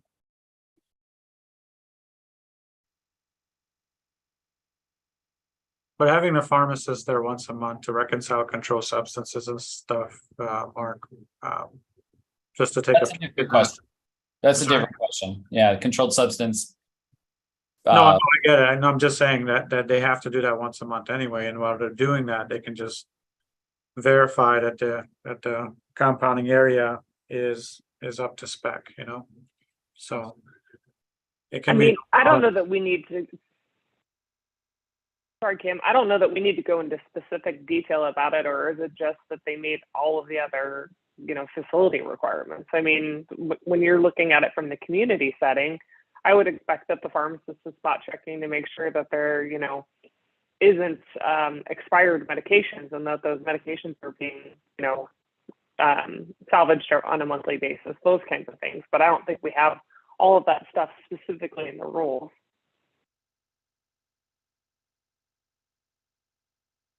Yeah, I agree. The requirements of 795 and 797 are those requirements, and we were going to hold the remote compounding area to the same requirements. It is the responsibility of the supervisor, whether they're remote or on site, to make sure those requirements are there. And the Board of Pharmacy will still have the authority to inspect anytime they want and respond to concerns they might have.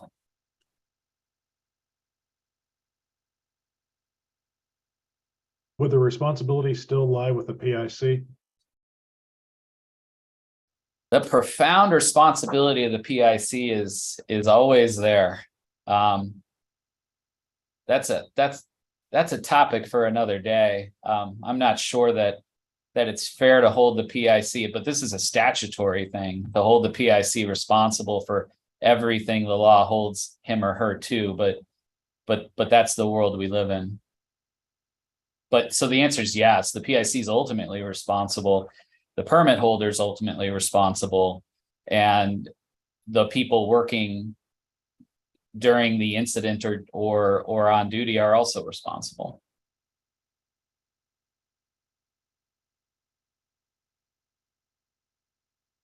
So I think the consensus is that we're comfortable with remote hospital sites compounding as long as the technology is similar to the main hospital used to compound, right?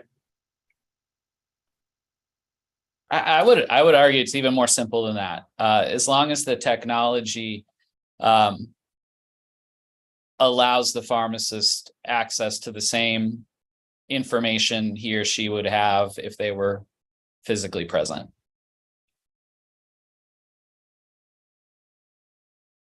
Okay. Any other thoughts on that before That we seems move good, on? Mark. And is it implied that it's still to the same standard of care where all requirements of verification, all other standards of this permit or license holder will be adhered to, just like it was a farm. There can't be two different levels of care or two standards of care. Just because it's remote, they should meet all the same requirements that a hospital inpatient or HOPD does, correct? That is correct. I would absolutely agree with that. There should not be a lower standard.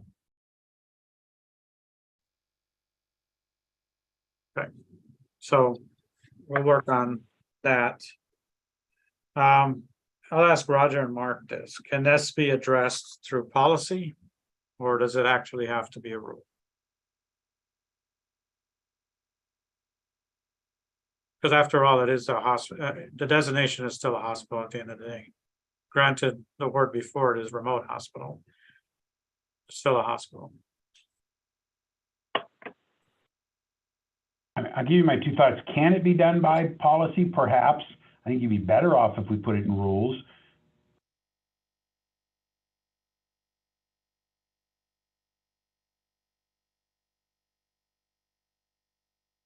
Roger, can you expand on that?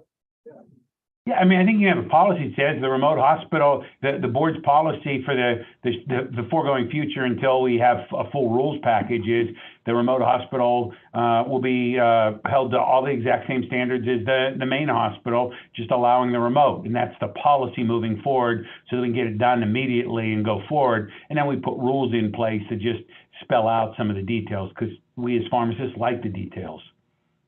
Well, it would be a substantive. I would agree with that. Roger, so that it would be kind of held similar to a rules because that's what the board has determined. Not just a, But I thought we were trying to go away from substantive policies, Cam. we do, but I think in the interim, maybe we probably do need that so that it can be, we can, if something goes wrong and someone doesn't want to be compliant, we can still hold them to that substantive policy. Rulemaking, as you know, is going to take some time. I'm sorry.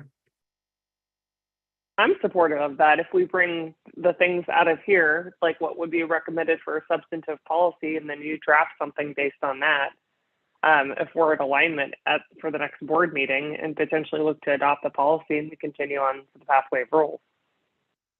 Aren't they already required though to comply with those things? I mean, is it sort of redundant to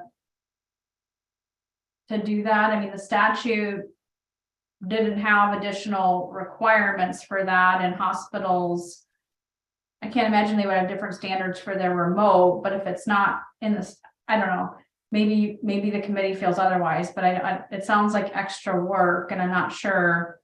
How do we, Hospitals well, are Kelly, gonna I think it may go back to different. the definition of hospitals or whatever. What is the most basic, lowest common denominator of where medications are dispensed possibly? I think there may be some finagling around, is it a hospital? What's it licensed as? Is it licensed as a clinic or a doctor's office, or is it licensed as a HOPD, or is it licensed as a hospital? I mean, there's so many different licensing angles. I think that could cause some confusion. Or some that may not apply to us mentality. So as long as the lowest common denominator of where a medication or an infusion or something is administered would be required, permit holder would be required to have pharmacy oversight, would be required to meet the Board of Pharmacy rules, regs, statutes, policies, etc. Cam, do you have that remote hospital statute handy?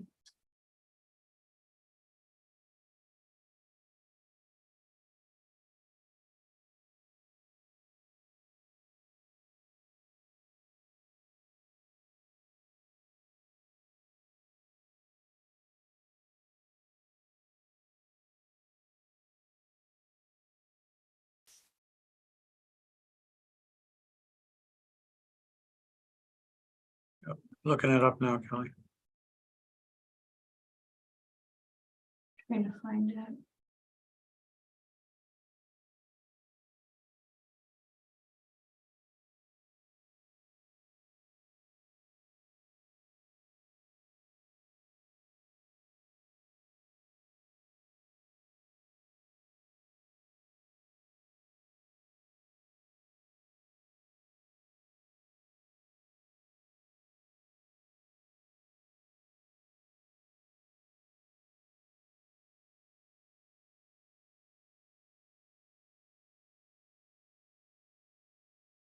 It was ARS 32/1934.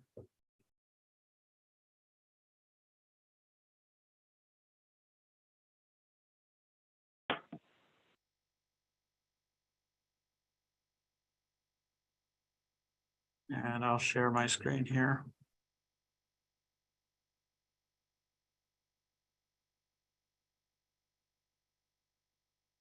Everybody see it?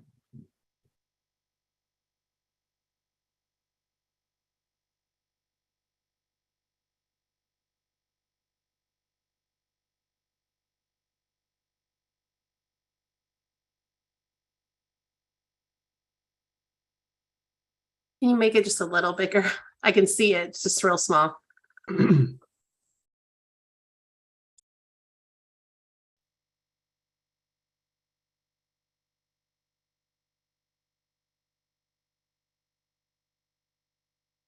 That's That's- perfect. Yeah, no, it's fine.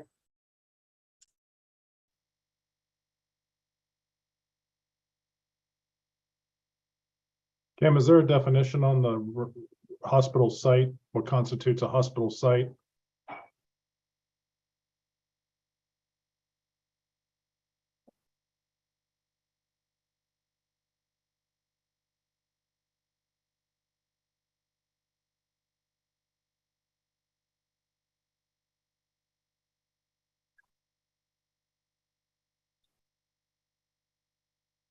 Yeah, so a remote hospital site pharmacy is defined by the board in rule that operates under direct or remote supervision by a pharmacist pursuant to rules adopted by the board.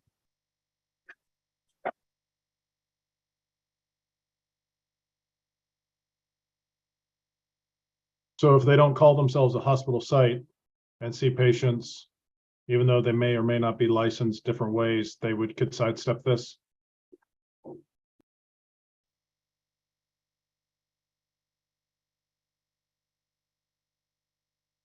If it's not in any way an inpatient type environment, then we have the remote site, the remote dispensing site pharmacy is what they would be. That would be an outpatient dispensing location.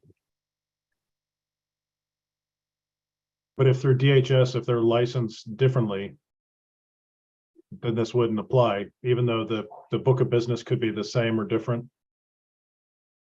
I think the intent map was if they have if the main hospital site has a pharmacy, like for instance, like let's just say Banner Health has a main hospital pharmacy. And then DHS gives them a satellite designation, and it may be an emergency department or infusion center or whatever, but it's under the main hospital and just deemed as a satellite. It would apply to those environments as well. Is the statute correct, Cam, the 32/1901? I don't remember if that got updated. But it says remote hospital site pharmacy means a pharmacy located in a satellite facility that operates under a license issued by the Department of Health Services to a hospital of which it is a satellite. No, I was reading you the rule that was in regulation, the definition, I'm sorry, but That's in statute. yeah.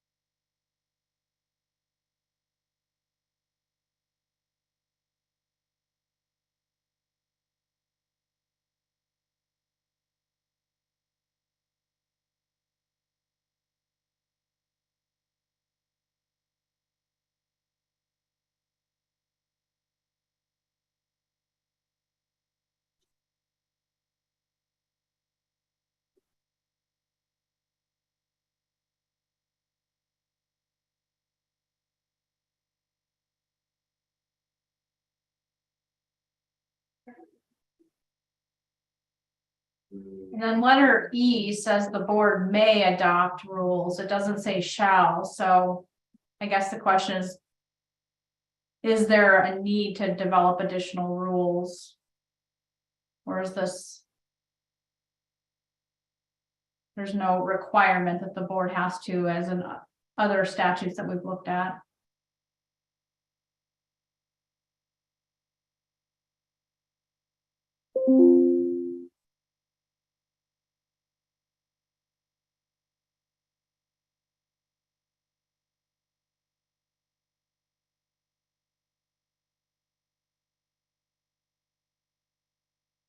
Thoughts, guys?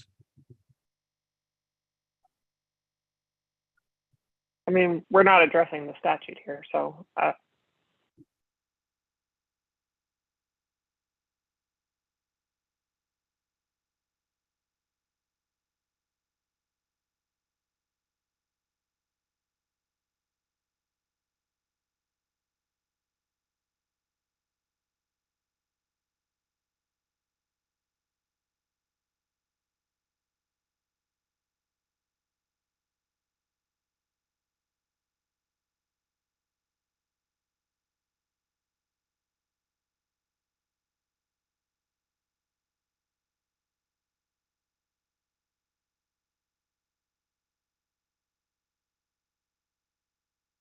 Cam, was the compounding the only thing you wanted to address? Yeah, I think the board made decisions on inventory sharing. I think you commented during the board meeting about square footage that we're going to answer that globally during our rulemaking process. So Cam, there was discussion at the board meeting about the number of sites that a pharmacist could supervise. And I thought the board said something, but I'm not sure what the board said is inconsistent with what D, D in there, in the statute. Wasn't it a more discussion about how many remote sites? Yeah, but D says a pharmacist may simultaneously engage in the practice of pharmacy at a reasonable number of remote hospital site pharmacies, and then they left it as determined and approved by the hospital. And I thought the board made some comments about it. yeah, they did. Yeah, and I they thought the tried to- language was silent when we, I'm sorry, go ahead, Lori. go ahead, Cam, I'm sorry. No, go ahead. Yeah, I think they're, I mean, first of all, thanks for pointing that out, Roger. I think the board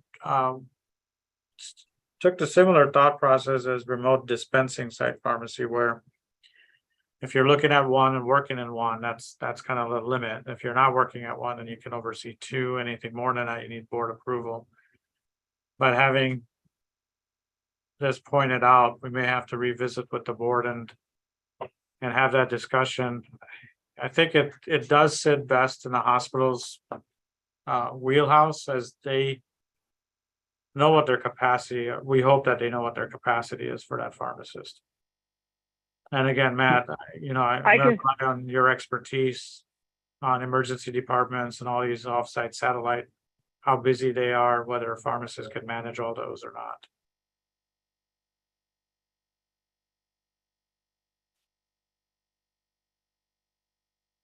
Wasn't one of the purposes of this statute that we had a number of these facilities that were being run by using the doctor's DEA number because they needed a permit in order to get a DEA permit for the facility to be able to do it? But I could see easily a hospital having 10 or 15 of these sites.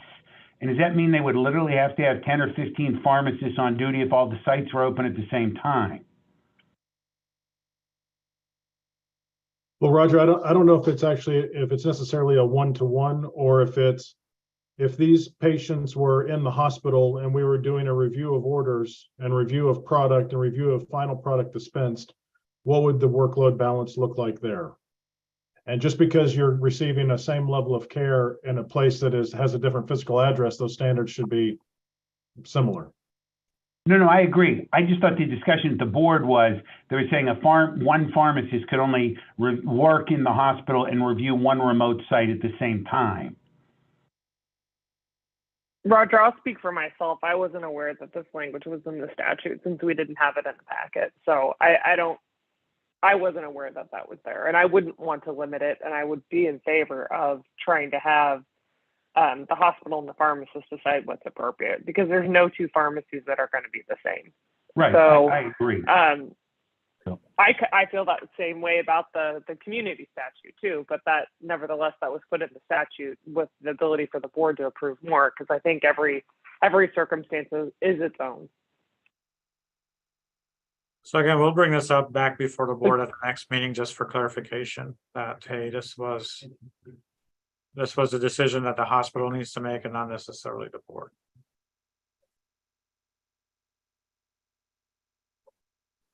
I think with that, I think we've captured everything under hospital.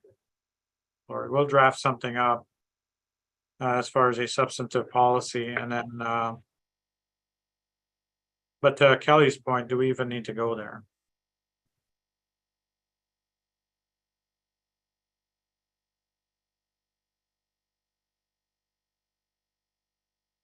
I think Kelly's right. I think in the interim, the statute is clear enough to be able to do it. If there are rules that ultimately need to be written, you can do it, but I think you can do it now based on this. Unless some of the hospital sites have been told that they can't move forward or can't do compounding or something to that effect, where a clarification would be necessary. That would be the only benefit, I guess, of getting something out written. But this doesn't prohibit it, so I'm not sure if people are waiting for the board to weigh in or not.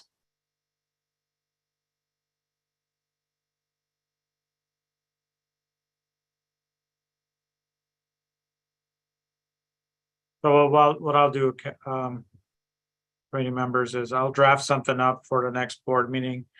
If we call that emergency meeting to address the two packages we talked about earlier, I can bring it up at that time. Saying it, obviously the statute is all encompassing. The board is comfortable allowing remote hospital site pharmacies to compound.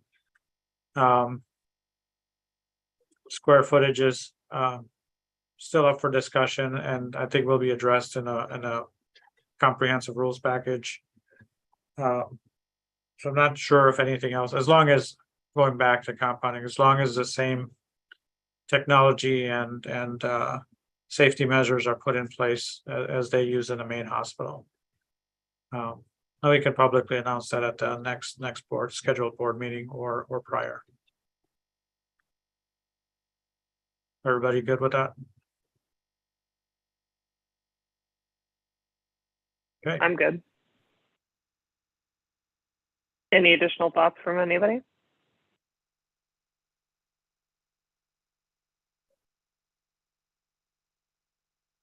All right, guys, let's move on to the big elephant to chew on here. Do we want to do that or not? We've got 20 minutes. If I can just draw a few things to your attention real quick. There are some things that Okay. we've already agreed on, and that's not really contentious or anything like that, controversial. What I'd like to do, with your permission, is pull that out. For instance, reciprocity fee. That's not, everybody is in agreement to lower that.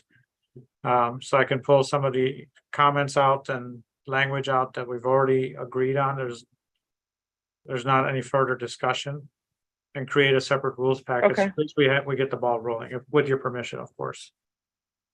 That was what I was going to ask you, Cam. So is your intent to put everything that we've got done so far in one package, or are you going to do multiple packages? I think it may best be done multiple packages, because to sit there in front of GERC and answer any questions and answer all the questions that they have might get very complicating. And I don't want a small section in that package to compromise the entire package. So it may be best if I start feeding it slowly to them. I'll try to get one Okay. together so that we have, when I introduce those two other rules packages we discussed earlier, I'll try to put one together so that we can introduce that third one as well to GERC and get some of it out of the way. Okay.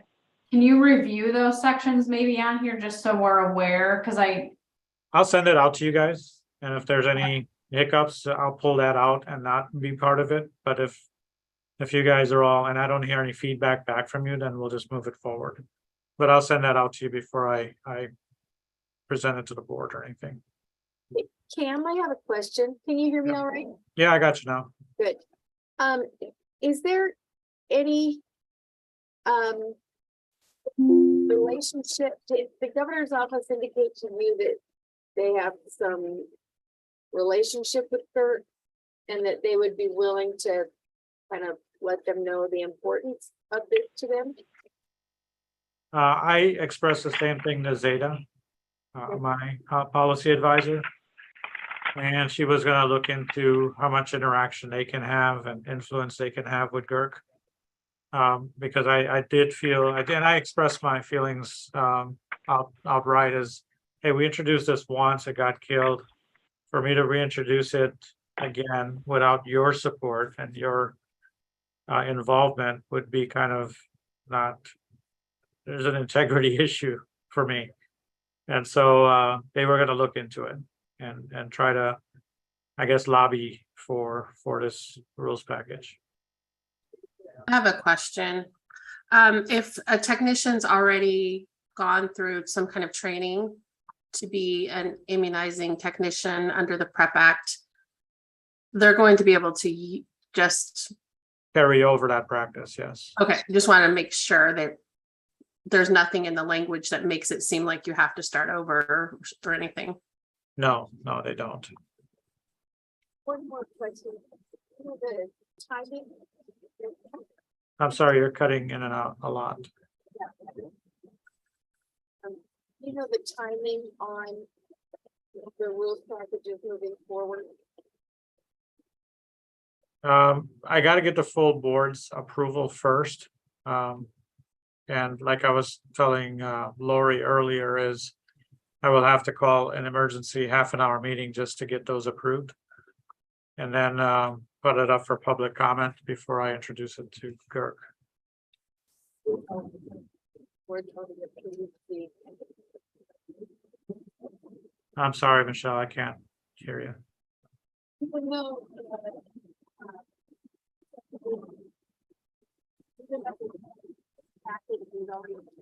Michelle, we can't hear you.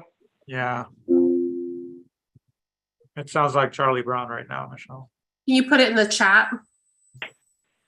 We actually No, the should chat's chat disabled. for Okay. the only other discussion, actually, rules provisions. Just give me 1 second, guys, to collect my thoughts. Okay.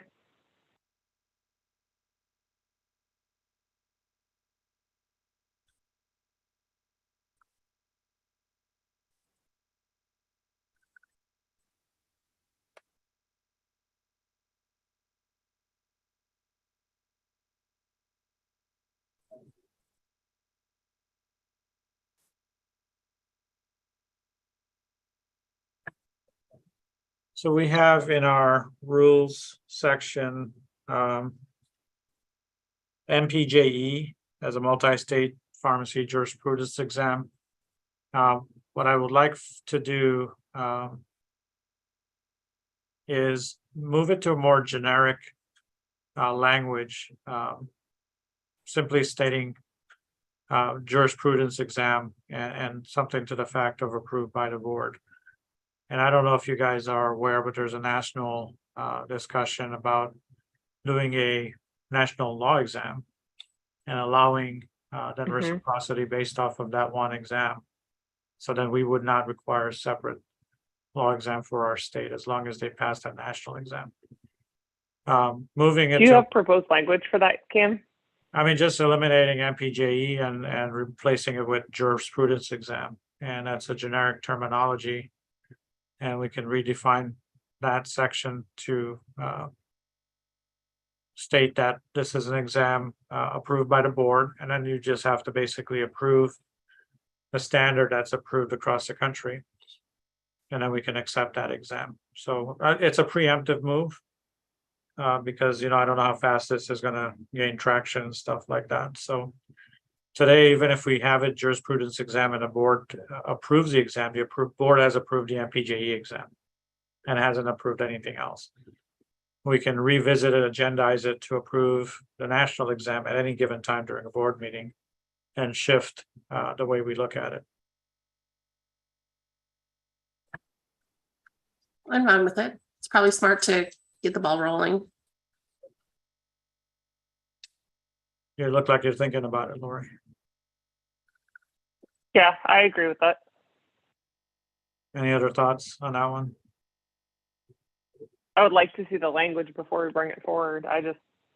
No, absolutely. That's something that would be part of that package that I talked to you about. I will send it out to you guys before I introduce it to the board. And if there's any concerns, I can always pull out a section for future discussion.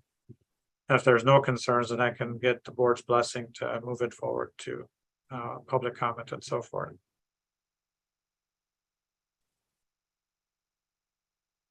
Thoughts, questions, guys? Okay, None?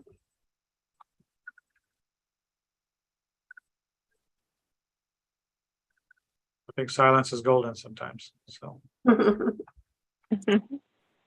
It may not be worth opening up anything else at this time, Lori, because we have, what, 13 minutes left in the call.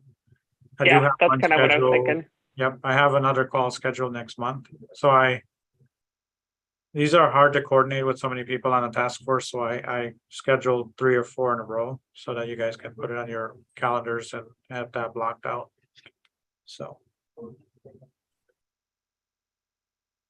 Can I ask a quick question? absolutely. It's not on anything that was scheduled. It's not on the agenda, so I don't know. Okay, so Maybe not then. yeah, that's what I was wondering. Well, ask and I'll tell you whether it fits into Okay. any of these buckets. I was wondering your opinion about the requirement for hot running water. I'm just curious. I think that it puts our compliance officers in an awkward position to make the determination what is hot, because we don't have a temperature there. And if its purpose is for washing hands, the temperature is not a huge factor. So we can put that under other rules provisions, and I think hot water is not just the purpose of washing hands, it's for more cleaning, compounding equipment and other stuff in the pharmacy. So it is a requirement that needs to stay, I think. I've heard the comment, though, that compliance officers have said it's not hot enough. And they were like, well, what does hot constitute? And they were like, well, we just know it. Well, then that's something maybe we need to address, saying it has to be a certain temperature. And we can probably look at USP and what their requirement is, so forth. See if there's anything stated in there or any other regulatory entity that may have a temperature. I don't even know if there's, though, like science to back up that the hotness that would come out of a faucet would sanitize. There It- is though. Yeah, USP defines it in one of their chapters. Water for pharmaceutical purposes, I think it's 1231. I may be wrong.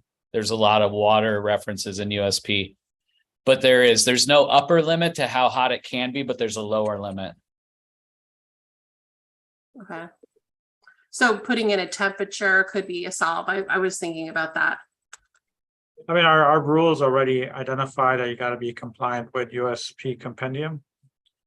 So it does address that, and if we don't say you gotta have hot running water in our statutes and rules, then it negates some of it. We probably still have teeth in the game because USP identifies it. I'm not against having it either way.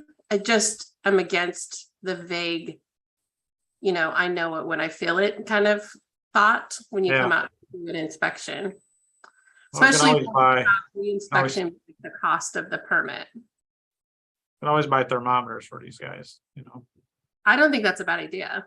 Well, we'll keep that for a future conversation when we get into requirements of a pharmacy.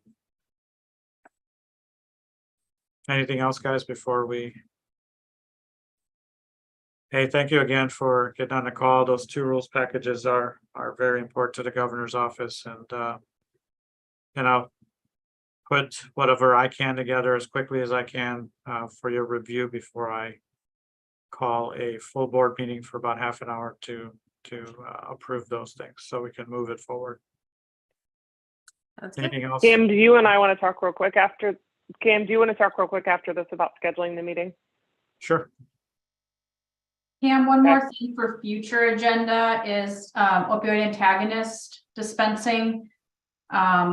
There's talks that it might go over the counter, but in addition to that, there's some issues, some of which I know you and Doug have been a part of with some of the programs that are available, grant programs to obtain free product, and the DEA kind of waiving the requirements for some of that. But also I've been hearing from some of the health systems that they receive some of the free product, and pharmacists can't be involved in the dispensing and all of it because of the labeling restrictions. And so if we can maybe add that to our discussion. Want me to address it real quick under other rules provisions? Are you guys comfortable? So we did look at that. There is a Drug Supply Chain Securities Act carve out for emergencies such as the opioid epidemic issue. So the traceability of naloxone movement is not an issue. So we've already had the discussion with DHS. The only requirement right now is whether it's free product or not free product, the pharmacist still have to process that prescription, because today it is still an RX product. So And I as long think as they that's the process it and issue. dispense it, they're allowed to do it. We just ask that they put that inventory in a section that's designated as free inventory, and not billing insurances or anything of that nature, or charging the patients for it. So we gave the green lights, and we removed some barriers after further research regarding that topic.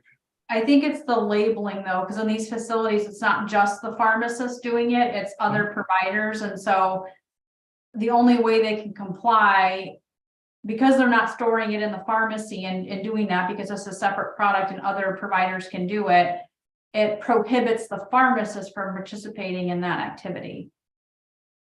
If that pharmacist is working in a pharmacy, then they're required In the to do hospital. labeling. If they're working in a hospital, but that's where it gets gray, because there is a requirement for pharmacies to put a label on things. And when a pharmacist is connected to that main hospital, there's a requirement, and we brought that up to the governor's office. Unless they want to waive that requirement for labeling for that drug, it'd have to be an executive order allowing us to waive that requirement. So guys, I think I stretched the other rules provision long as I could. Mm-hmm. But I will put it on the next agenda in case there's any additional questions regarding that matter. Sooner it moves over the counter, the better. So.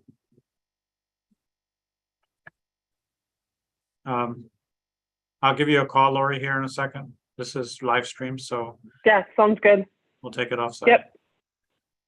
Thank you, All everyone. right, sounds good. Appreciate everybody's time. We will adjourn at 8, what time zone am I in? 11:54. Thank you, everyone. 12:54, I'm sorry. Oh, it is Bye-bye. 11:54.